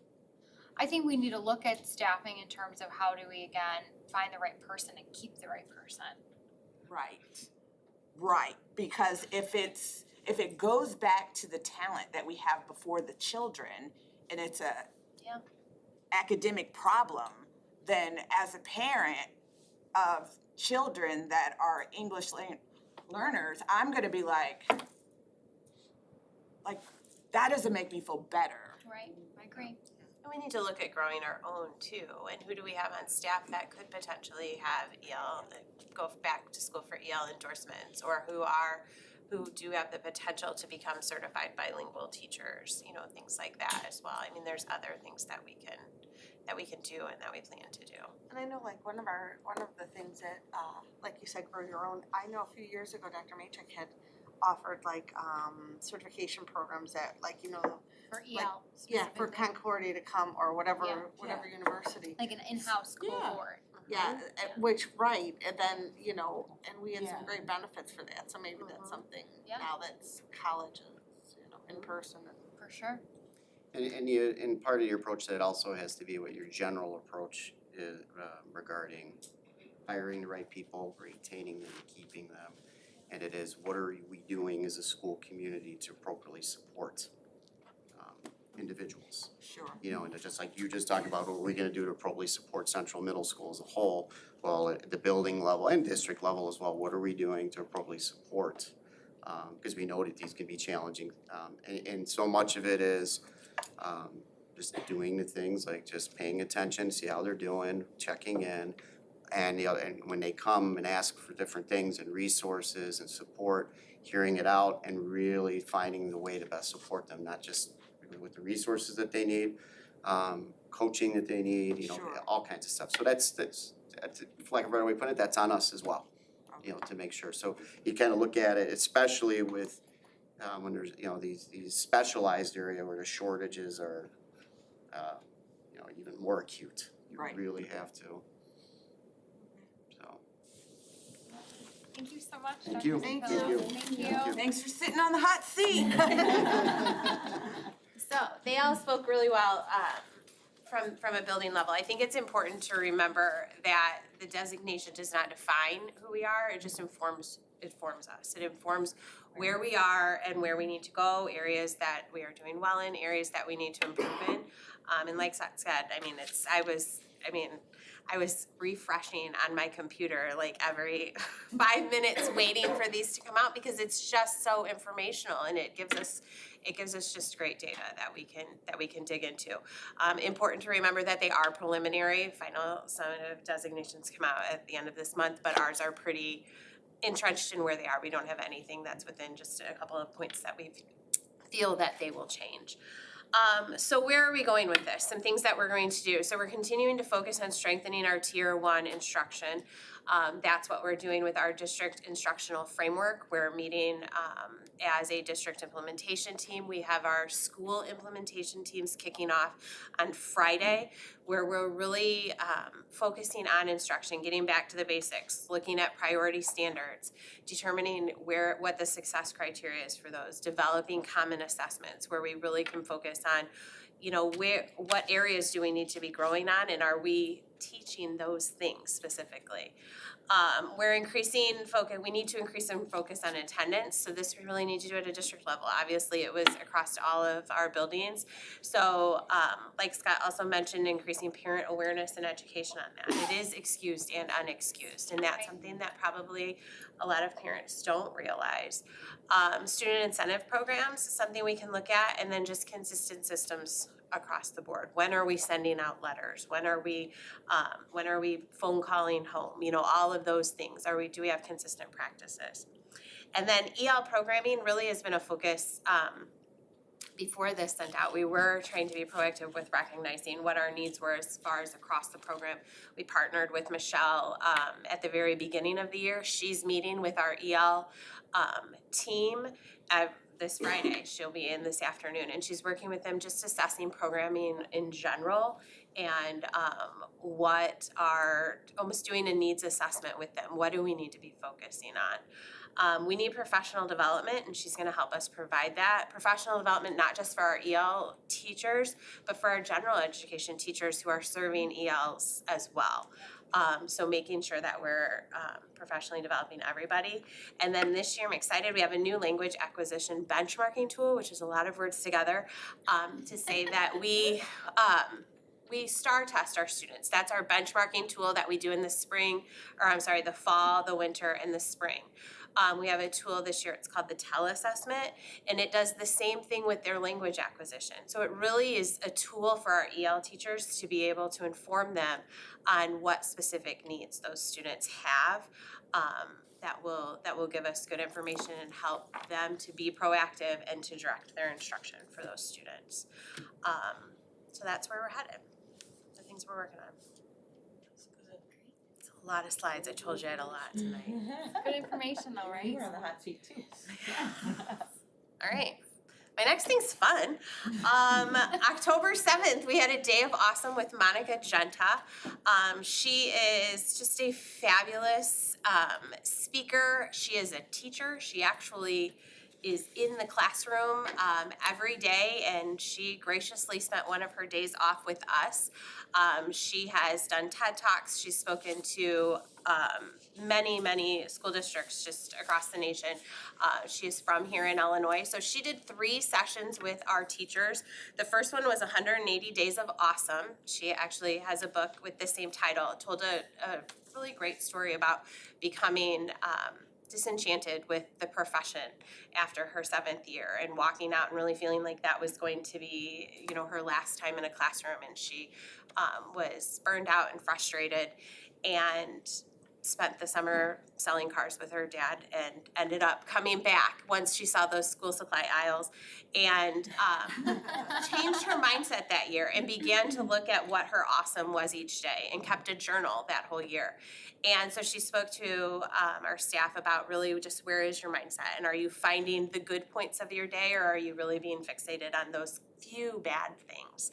And then she also did a session on engagement strategies where she gave our teachers just some really great ideas that they can take straight back to their classrooms. And then she had her final session with us was about relationships and things that you can do in the classroom to really get to know your students. And when you build those relationships with them, they are motivated to do all things for you. So it was a really great day. Dr. Carlson. Yes, ma'am. Whoever found her, I was at a football game that night in Evergreen, and I had at least 5 teachers stop me and say, "Oh my gosh, you guys hit it out of the ballpark." She was awesome. She was invigorating. She just challenged them to really kind of step up their awesomeness and to think about it and change their mindset. Like, they were like, "Oh my God, she was." And I was like, so then I was at home.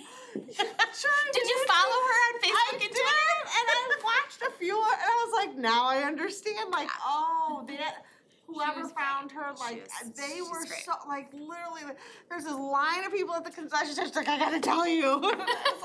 And she brought us 10 books, and so we challenged the teachers to post to Twitter or to our website or whatever. That explains all They're the posts, the awesome. Twitters, the Yeah, tweets they're that I've awesome seen. of the day, and then we did a drawing. So, and I've noticed it continuing. The drawing's over, but I've noticed it continued, and I think that that's great because really mindset makes all of the That's difference. awesome. I'm so sad that I missed it, because it Yeah, sounds like you it would was have liked awesome. it. It was. All right. So, great professional. Thank you, Dr. Carlson. Thank you. All right, Becky. More data. Data's good. Hey, hello everyone. Hello. My first, I think, official board meeting presenting. Thank you for being here. So I am here to go over our annual designation for the Illinois Special Education Accountability and Support System, so our LEA designation. So really what it is, it began in September 2020. The overall purpose of it is to have support ISB, maintain a high level of compliance with IDEA, federal regulations, and the Illinois administrative rules for special education.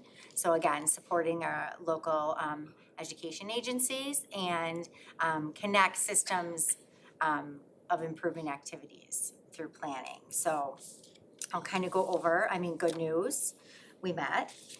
But I'll kind of go over the ratings and then what the ratings consist of and then where we are in specific areas. So a score of 3, the LEA is meeting or exceeding the SPP target, which is the state performance plan. Score of 2, below the SPP target and improved from the previous school year, so the growth would only have to be 1%. Score of 1, the LEA is below, and remain constant from the previous year, and then 0, SPP target below the target and decline the previous year, again, only 1% slippage. So I kind of go over the different areas. So as you can see, we have fiscal year 21 state target, fiscal year our LEA data, and then our fiscal year LEA data, and then our score. So our EC service delivery, that was an area where we scored 0. Again, we went down from fiscal year 20 to 21. What would cause us, I know you were not here, what would cause us to go down? So what it means is obviously the percentage of students that have IEPs that are being serviced in general education versus the special education environment. So I kind of tried to dig into that fiscal year. Hypothesis is potentially our child find in regards to our screenings. So really the only students that we were identifying, we did have a couple screenings that year, but even if you look at like our screening numbers, we typically have 20 plus students that we're screening, some from early intervention, and then obviously through our like child find and postings and things like that. Even those numbers were like 10 to 12 each screening, and the year prior. So if you look at our biggest attendance for screenings, it's usually our May or June, and then our August screenings. And because of the closing down the schools, we had to cancel our March and May screenings, that then we had to push those students into August, and even the attendance, that's when we came back with all the protocols. We definitely didn't see, there weren't as many families that were reaching out. Sure. So that's what I guess, but obviously, like everybody else said, there's kind of things we need to continue to look at, questions you want to ask, like what are our services for our students that are 3 to 5? How do we determine their placement in general ed versus special education? How are we, what are our inclusive practices? So we have a pretty freshman roster. 2 of our early childhood teachers were tenured, but those are, everybody else on our staff is new. So I know Kathleen and I would both agree, and Matt and Carrie, that, we do have a lot of different professional development and practices that we want to continue to support our teachers in providing inclusive environments. So can I ask you a question? Sure. So if there's not a screening that takes place, right? But the child clearly needs services, but let's say the parents are unaware or unwilling to have the classification for those services to then be received, how does that impact? So our child find is, you mean through this, if there's not a screening? Well, we also have like our early intervention. So we work pretty closely with Easter Seals. So those are our birth to 3 students that are receiving any type of early intervention service. So I definitely feel like Jean Hector and I have been like, even last year, like reaching out and like reconnecting, and not only like sending our letters to students that are identified through the state or through our Easter Seals who provides, but we're really trying to reach out and contact those parents. Sure. Because if you scroll down or to IDA Part C to B, we're at 100%. So that means that any student that's identified, we're at 100% compliance, and in staffing or doing an eligibility, drafting an IEP before their 3rd birthday, which is the state requirement. So Right. we do a good job about that.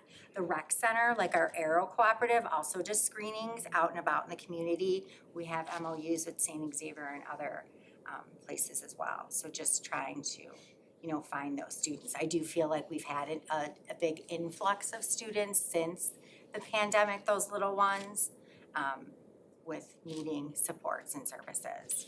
My concern is about the students who come in who haven't been to early intervention or through a cooperative to where maybe the parent isn't aware, right? And now they're in school and they clearly need services, but they haven't been identified as needing them because the parent is not aware. How are we speaking to those children that need the extra So if our support? students go through the screening, depending on, obviously they have to meet certain risk factors to qualify. But there are students that the team kind of debriefs after that we feel like need more than just, the classroom, that may need an evaluation. So the teacher then would have to identify that, I think this student would need a little bit more support, and then the protocol would be potentially then need an to. evaluation. So then, and then the consent would then come from the caregivers. Yeah, so just like any other student who potentially is suspected of having delay, we would meet with that family. We go over the screening results, meet with that family, do a domain, kind of look at all those areas and talk about an evaluation. But does that feed into that number at all, if the child didn't receive the support No. before they got there? It does not? No. Okay. Well, no, because wouldn't they almost be in kindergarten? Because if they don't come to us before kindergarten to get pre-screened, they wouldn't be our I see, students. it has to be in that Yeah, it EC wouldn't- area. Yeah, Okay. right? And the number is really like being educated in special education versus general education. So our pre-K at-risk I see. program is considered general education, but we do have early childhood classes as well. Okay. All of our students are identified Got it. for special education. Because our preschool is. So they wouldn't even qualify to Right, be in the Right, they wouldn't be program in that if they hadn't percentage had the because they don't screening. exist as far as we know. Got it. Okay, thank you for clarifying. I think that's what you were asking. Yes, right. Because if our preschool, so I would say like if we had a preschool program that everyone in Evergreen could automatically be signed up for because we have a preschool, like, anyone who wanted, then those numbers could possibly change because then if we missed it, yes, but because we don't have a preschool program, you have to be identified and be able to be eligible for it. Before you're even in. Right. It kind of surpasses that, there is no possibility of changing that percentage. I see. It's really coming through the screening process. Yeah. Oh. Getting the word out there that that's kind of what the purpose of the screening is for. So then we just So we should missed have a it. preschool for all buildings and Right. preschool. And increase at-risk find. Absolutely. I mean, it's that simple to me. We need to find kids who need and deserve preschool services. And we know that the earlier that we get them and the longer they stay in our program, I can't tell you how many kids I know, and I know there's quite a few administrators here who are from our buildings that have seen the kids go through the high school. I know of 3 kids who are in our pre-K program, which is kids who are at risk or whatever, who are in the top 10%, the top 5. When they graduate our high school. So that demonstrates that the longevity and the longer they stay in our school programs, that their success rate just skyrockets. Yes, with the proper support. In fact, one of them was at a private school and was the valedictorian, and he was in our preschool program a couple of years ago. And when he graduated, I mean, he was in our two-year preschool program, and he was our valedictorian at one of the local. So we've got some great success stories with our early childhood. We do. I agree. So the LE designation, so overall total points possible is 27, we have 24. Our percentage is 88.89. Anything 80% or above meets requirements. We're considered universal, like tier 1 support. So really anything, despite having that 0 in that category, we still meet. You can kind of, obviously, when you're looking at ways that you can improve, you kind of can dive deeper, and there's it's optional, so you look at some like essential questions, which was kind of what I talked about, like asking yourself what kind of programs that we have, what are we doing to kind of link up with our outside birth to 3 providers, doing self-assessments, and then just making sure that we're, you know, providing different professional developments and opportunities in regards to inclusionary practices, so. Thank you, Ms. Well. Thank you so much. All right, Eric. No data report, huh? He was reporting out for everybody last month. I know, he was. He's like, I'm sticking to my job. So the statement of revenues this month, you'll notice that we received quite a bit less this fiscal year at this moment than last year. That's due to the county's delay of payments. But we did receive our ESSER money, so that's a nice cushion that we received this past month in the Ed Fund And that would be ESSER 3? from ESSER 3, Okay. the revenue for it. One of our last payments. That's it. Expenditure-wise, you will also see that we spent a little bit more last year than this year at this time. The main reason why is the arrow payments went through last year at this time. That's But right. this year, we have not made those payments because we don't have to. The other expenses for this year are the retro pay and the new salaries and increases, and then the insurance and other benefits that go along with that. Fund balance is relatively the same as last month. That's because the increases kind of washed with ESSER revenues that we brought in. So for the most part, the fund balances remain flat from How last come month. our capital projects look so crazy? That's an error that you'll see next month. It'll be adjusted properly. We had to, when we did the transfer from the resolution, was it like 4 or 5 months ago? They only transferred it out into operations and maintenance. They never actually transferred it into the capital projects. So when I was talking with the auditors, I was like, that's kind of weird. So then they confirmed that it was an error, so they updated that. So it's gonna be reflected next month.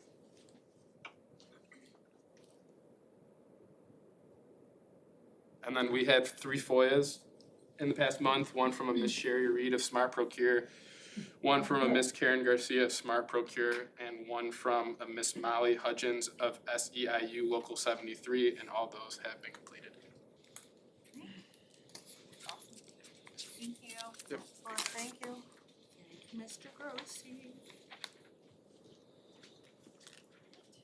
Okay, Board report. board reports. First up is Ms. Jones and I attended the district review team meeting, the first one of the year on September 26th, right here in this very room. There was appreciation for all the good things that had happened in the districts. I love that, the celebrations at the very beginning since last May. So that's always great. And I actually took it as a good sign. There were only 4 issues back to school, and there were only 4 issues on the DIRT agenda. I thought that was a pretty good thing. So I always appreciate the DIRT committee and the leadership of Ms. O'Connor. She's just great. So the issues were, the first was the question of the school-wide subscription, and Dr. Carlson had surveyed all the staff members as to usage, and it was something that was not being used very much.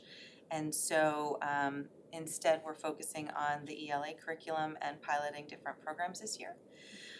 Issue number 2 was a question about changing the grading scale at CMS to align with local high schools.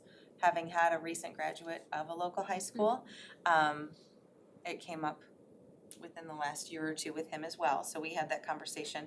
And so mostly, it's a very good question, but this is not a change to make lightly. So it was a very interesting conversation that we had, and it was good. We're in the midst of a curriculum review at every level, and grades and grading are decided at the end of that process. So noted, right, is issue number 2, but we're not ready to make any changes because that's not something we can do lightly. Issue number 3 is internet at CMS. Dan Lee's been working really hard on internet at CMS, and I am so grateful. He had actually already been working on it when this issue came up at the DIRT meeting, and it was so gratifying to be able to say all the progress that had been made already to do that. So Has there been a lot of issues? I'm sorry. Yeah, what was the problem? it wasn't reaching all the rooms, It's like isolated classrooms. they did not have internet access. But I was Which in the you know. classroom last week and I got a big thumbs up. All right, so Good. yeah, and it was a quick response ahead of the, yeah, just doing absolutely. So Mr. Lee implemented updates in September, will continue to increase capacity already. It's already better, so most importantly. And then fourth, the question was EL teacher and services and things like that, and we've had that conversation a lot in this evening's meeting already. And we have hired, yeah, right? We just interviewed this week. She'll be on the next month agenda, but she can start as soon as she's fingerprinted. Fantastic. Fingers crossed. Okay, I know Dr. Carlson was, okay, fingers crossed, I got you. So, again, grateful to be able to say that that also has been resolved before our next meeting, which is not on Halloween. No, it's Monday. It's Monday, Yeah. after DEI committee all day, I got the okay. agenda today. So- Only 3 issues. Only 3 issues, oh, even better, okay. So thank you for that, and we'll have more to report next week, or next month, excuse me. Excellent. Nice. There we go. You're stuck with me again for report number 2. I feel like all the slides, Dr. Carlson, right? Joint annual conference 2022. Coming up, I know, I'm so excited. So planning wise, logistics wise, we have our badges. If we are attending, you should have had them at your table, yep, so Kim's got hers right there. And Judy, if you're still with us, I haven't checked on you, sorry. I know, God love you. So if we are registered for everything, we should have our badges. And I know that Sonia sent the email today saying where we're lodging.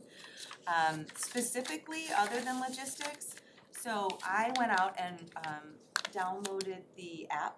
There's an ILJAC 22 app that you can download to your phone and start planning your experiences then. You can start planning your activities. Our reservations are made. Pre-conference workshops start first thing Friday morning. Dr. Woodland and I will be speaking at 2 o'clock on Saturday. So we were just discussing that a little bit more today. Oh, good, I'm at 11:30. I was wondering about that and you were next, so I just got said. mine at I just got mine today. Kim that will I- be speaking, okay, So we with can go Tom from Leahy. there? All We're gonna be right. busy, yeah. Yeah, I know. So, which is great. Uh-huh. Yeah, it's all coming together, and when our next board meeting will be Tuesday night, because it'll be the week of conference. So it'll be, I won't be. yeah, so that'll be Tuesday night, and then we'll go to conference on Thursday night, so. There you go, it's very exciting. Questions? Judy's been there, we've all been, well, Michael hasn't. Yeah, Michael was out of town last time. Yeah, he was, so- okay, so that's okay. And he's not here tonight to discuss. I know, You're that's going, okay. aren't you, Claudia? No. You're not. I'll be in Israel. She has got big Oh, plans, that's way more exactly, exciting. so. All right. We will be 6 of 7 as we were last year, That's right? funny, So yes. and you will be doing amazing things. I love that. It really is. So, yeah, and I will send out, we always arrange transportation amongst minivans and cars and get everybody down there and, yeah, I'm really excited about the I can't believe it's gonna be in a month. pre-conference workshops and Yes. everything, yeah, it's just such a great experience. And because Claudia recommended it, I'm gonna stay until Sunday, because you said there were some great programs on Sunday, and I've never been able to do that before, but now You've that always had something on Sunday. I have always had a a child rock doing a star family. play that Yes, weekend, so, they're all in college or beyond now, so I don't have to worry about that, I actually stayed to Sunday last That's year, right, you both and I was did. able to win that raffle for free lunch. Oh, that's That's right. Okay, You want it for the one more teachers. reason to You won stick it on around. Sunday. I stayed to Sunday, but I Yeah. won the raffle that Saturday Nice. afternoon. Nice. You are a rock star. So- All right. There you go. So yeah, it's coming together and it's exciting. Yeah. Like that's really, okay, we gotta work on our presentation. No pressure. And then, there are, the delegates, so I told you you're gonna be tired of me. The third discussion, or the third item, is a discussion on the resolutions being brought to joint conference. Who's the- our delegate? Me, I know. If anybody else wants to join me, that'd be great. You've done a great job all I these do years. like it, but I You should also bring I like, liked it when I I don't did it, mind yeah. sharing the love, you know what I mean? I It's a liked it very going, cool, it's cool fun. thing. So I think it's a very interesting process. They redid the booklet this year, Did you and get it yet? I did on Friday. Oh, And then I please. saw my name on the agenda that I was presenting today. I was like, well, I better read this booklet then, hadn't I? Okay. So I did, and they're continuing to do cool things with technology. So I like that. And there's really only 3 major issues on the in the booklet of consequence at the beginning.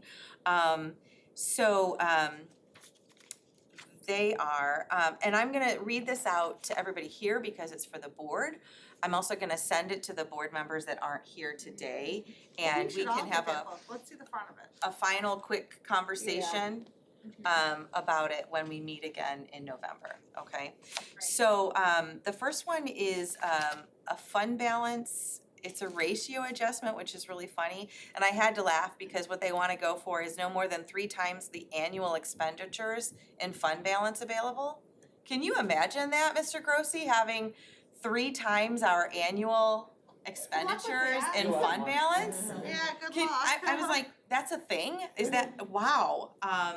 So that's really not that new, it's similar, they're trying to align it more with townships. Like that's something that they, so it's not, you know, Yeah, really that's- that, good luck with that. it's not really that. Realistic. So yeah, no more than 90. They're supporting that? That's 6. one of them that they're supporting? Well, the idea is to adjust it to align. So they're supporting it because it makes it more streamlined. I don't really think that most districts have that challenge. Yeah, that's That'd be never. great, but no. And then the second one is financing alternative fueled school bus funding. That's kind of a hot button, but not in our district. And that's okay. So the committee is suggesting, they are agreeing that it's a good idea to use alternative fueled buses, but they're unsure of the funding. So they're actually recommending to not adopt this because there's already a transportation reimbursement formula, and rural districts spend so much money in transportation costs, and not every district does. And the other thing too, we can't ask a district that has to bus for 60 miles to use alternative fuel, because there's not electric buses that could manage that. So they're still not ready to make this happen, is the point of all of this. And then the third one, which was interesting, it's actually something about firearm dealer location to Mundelein Consolidated High School District wants to increase the distance of firearm dealers from schools from 500 feet to 1,500 feet. That's not a horrible It's not. adoption, no. I'm not sure, and I think this is one of those that we could debate, we could have a conversation with, or I'll send out, So if these you are guys could read brick and mortar this. businesses that they want them to move 1,000 feet? But they're already there. Exactly, so Like- how are they gonna do that? That was, did you read? You're good, cause I'm that's like, exactly what they said. And the more important part might be to encourage advertising or marketing or messaging versus using the IASB to make existing companies move. So that's another one that they're not necessarily supporting, but we can, I'm just, I'm just putting it out there now, and then next time we'll actually talk about it, and I'll put it in an email too, so if you can't be here, I can. I mean, it would make sense if it was Internalize. for any future, any new That's business. what I was gonna say, like New grandfathered in as a zoning, right. yeah, like I'm a New new zoning. business and I wanna come, We would no well, longer then we want allow you to be it. this Right. far away from where our Absolutely. schools are, but Not for where the the windows can existing see one, you. yeah. Or are they And that suggesting exactly is the existing, problem. are they suggesting existing? Moving, cause right now there's a 500 feet limit, and Yes. they are suggesting it to move it to 1,500. Yeah, I agree with Claudia, like existing, you really feel They like need to you be can't do much. grandfathered in. Grandfathered in, right. I would So those are the three main, the other ones are, belief statements adjustments. And there's not anything really that, a belief statement isn't necessarily something that we vote on. It's like we support. It's that we support, there's amending existing position on school buildings, there's a school safety fund, they wanna continue and expand funding to school districts who need the money to make sure their buildings are safe. So if we have budget for that in this district, that's great, but there might be districts that don't. I will take more. And so, Yeah. right, so can we find funding, state and federal funding to do that for cameras, tech, infrastructure, security personnel, staff training, Yeah, maintenance, and things like that, 1000%. right? So making sure that that funding is available to any district that needs it, Yeah, because all of our students in Illinois need to be safe. So, yeah, I love that. yeah, I did too. Periodic review of state and federal mandates. I actually reached out to our forensic. I didn't know some of the language and they got back to me right away, and now I know more stuff, which is great.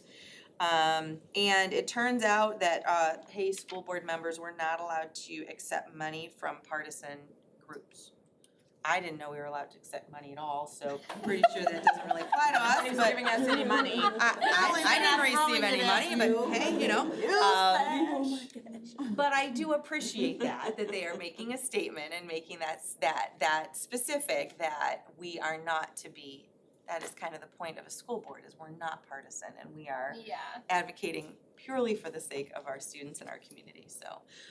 So like I said, I will also put this in, not Post-it notes on the page, and I will write it up, and so you guys can give me input, but that gives us a kind of an overview of what we'll be talking about that Saturday morning. So, okay, any questions? Nope. Thank you. And finally, I told you you're gonna be tired of me. School board elections. School board elections are coming up next April.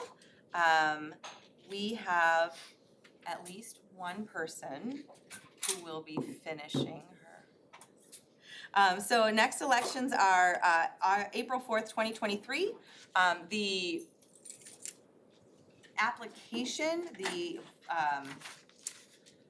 guide, it's a very long PDF, do not print it. But the point of all of this is it is available, it's available online. We can post it on the Facebook page and links to it. The election process has begun, so people can start having their petitions signed and getting that information collected. I'm just gonna put it out there to anybody listening and anybody who wants to know. See Klimzak at d124.org. I will absolutely help you walk through the process. I will send you the link. The paperwork is due in I went to Orland once and Tinley Park once, so, and that's due anytime the week of December 12th to the 19th. Dress warmly, we stood outside last time because it was Yeah, COVID. it's always cold. It was a little yeah. chilly. But like I said, anything that we need to do to help somebody walk through that process, I am happy to do that with you. We have all the support and resources that you would need. So, we'll share that out, on our different places next, tomorrow. Yeah, with our summation of tonight's, our minutes of the meeting. Other than the link, that's the place to start, so we'll, again, see Klimzak at D124, just email me and we'll send you all the Or information they can call too. district office and They can call the district office can notarize the forms for you, yeah, there's gonna be all the support that you need, so, great. Wonderful, okay, so we are on next to public comments, so I have to read my spiel. So thank you very much. A few reminders specifically about the logistics of the public comment portion of every meeting, including this evening. As is posted on our agenda publicly for every meeting, to respect all of our stakeholders, our commenters, board, our public. Thank you. We adhere very closely to the 3-minute limit for comments. Ms. Leonard will be my timekeeper because she can see the screen, for everyone. And we will set a timer. We expect everyone to respect those 3 minutes. In addition, we don't respond to public comments the night of the meeting, but we absolutely hear them and we respect you and what you have to say. And if there's anything that we can follow up on after the meeting, we will do so within the next day or two. So with all that being said, Ms. Ramirez, nice to see you again. Thank you for being here. So during the designation, presentations, and principals talk about the attendance and the importance of attendance. And the reason that I decided to give something to Ms. Hernandez is because this is very near and dear to my heart. I have 2 boys that are in the district, and their education is absolutely important to me. But my boys also have asthma. So whenever they have a cold, it goes straight to their lungs. I know 18 days is the the chronic absentee thing. One of them has already been absent 11 days, and we're only in October. So they're the only ones in their classrooms that wear masks. So when you do reach out to parents and stress the importance of attendance, please also stress the importance of attendance and health. Be healthy when you're attending, because once I bring my kids back to school, I see kids walking up to the school, coughing up a storm, snot running down their nose. So then it's counterproductive for my kids, because it's just a whole mess. Just a couple weeks ago, my 5-year-old was in the ER, and that is heartbreaking. And I shouldn't have to deal with that because parents are sending their kids to school sick. So I absolutely understand that for whatever reason, attendance is important. But also attendance while being healthy is important, because it's not fair, like I said, it's not fair for me to send my kids to school while they're healthy.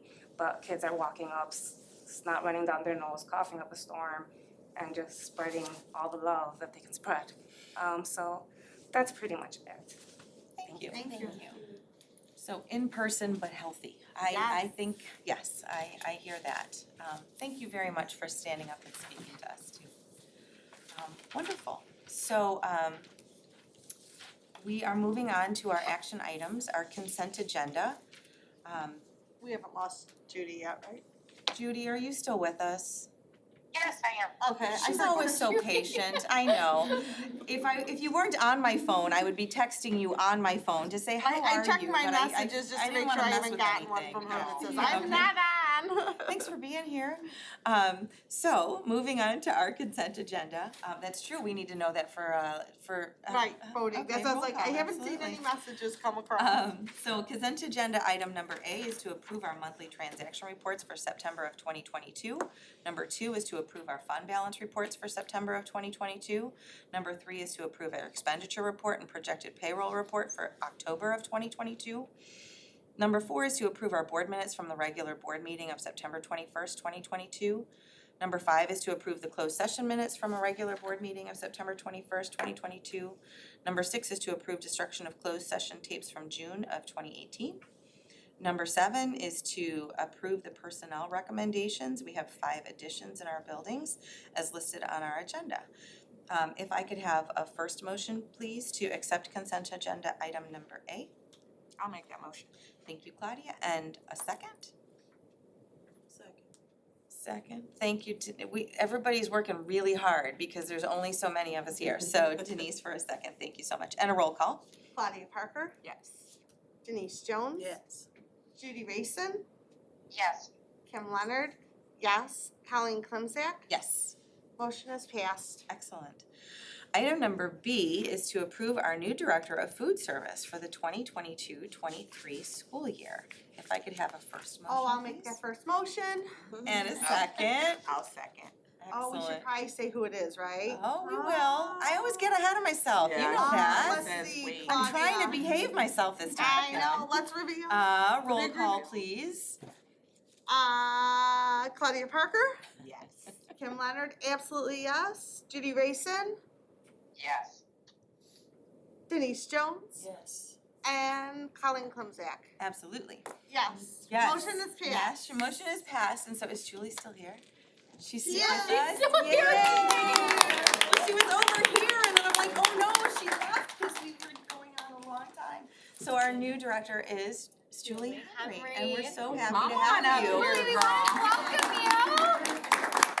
I just wanna say Julie, that we appreciate your work, having an internal candidate apply for a position is always, interesting to see how it falls, but I'm so glad to offer you this position, and I know you're going to provide all the service and dedication to our food service department that you have already provided, and I cannot be happier for you in this role. Thanks.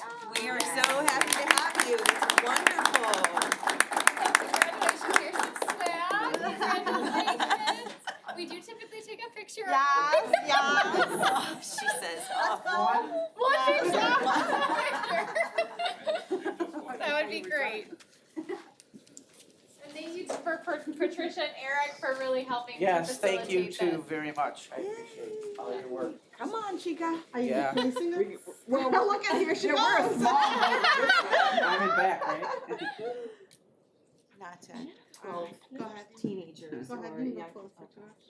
I'm sorry. Congratulations. Thank you. And good. Wonderful. Congratulations. Thank you so Thank you much. very much. Thank you.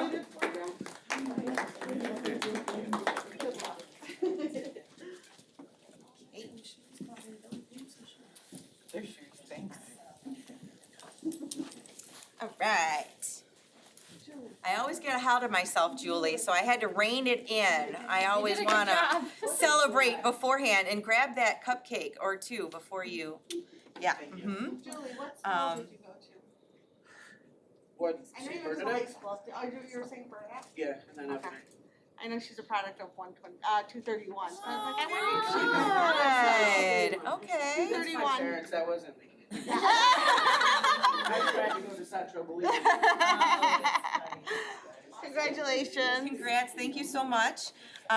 Okay, so item number C on our action items is to approve the second reading and adoption of revised Board Policy 7270 as recommended by the Board Policy Committee. May I have a first, please? I'll make the first. And a second? I'll second.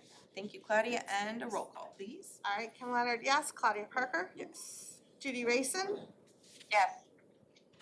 Denise Jones? Yes. And Colleen Clemzak? Yes. Motion is passed. Excellent. And then item number 4 is to approve our short-term substitute agreement as presented this evening. Thank you so much. If I could have a first motion, please. I'll make the motion. I'll second. And a roll call, please. Claudia Parker? Colleen Clemzak? Yes. Kim Leonard, yes. Judy Rayson? Yes. And Denise Jones? Yes. Motion passed. Excellent. Okay. So we will now recess to closed session to discuss the appointment, employment, compensation, discipline, performance, or dismissal of specific employees of the district or legal counsel for the district, including hearing testimony on a complaint lodged against an employee or against legal counsel for the district to determine its validity. We will return to open session and accept superintendent goals, but that does not need to be cast, and I have no idea when that might be. So, I'm gonna adjourn Take a us to. motion.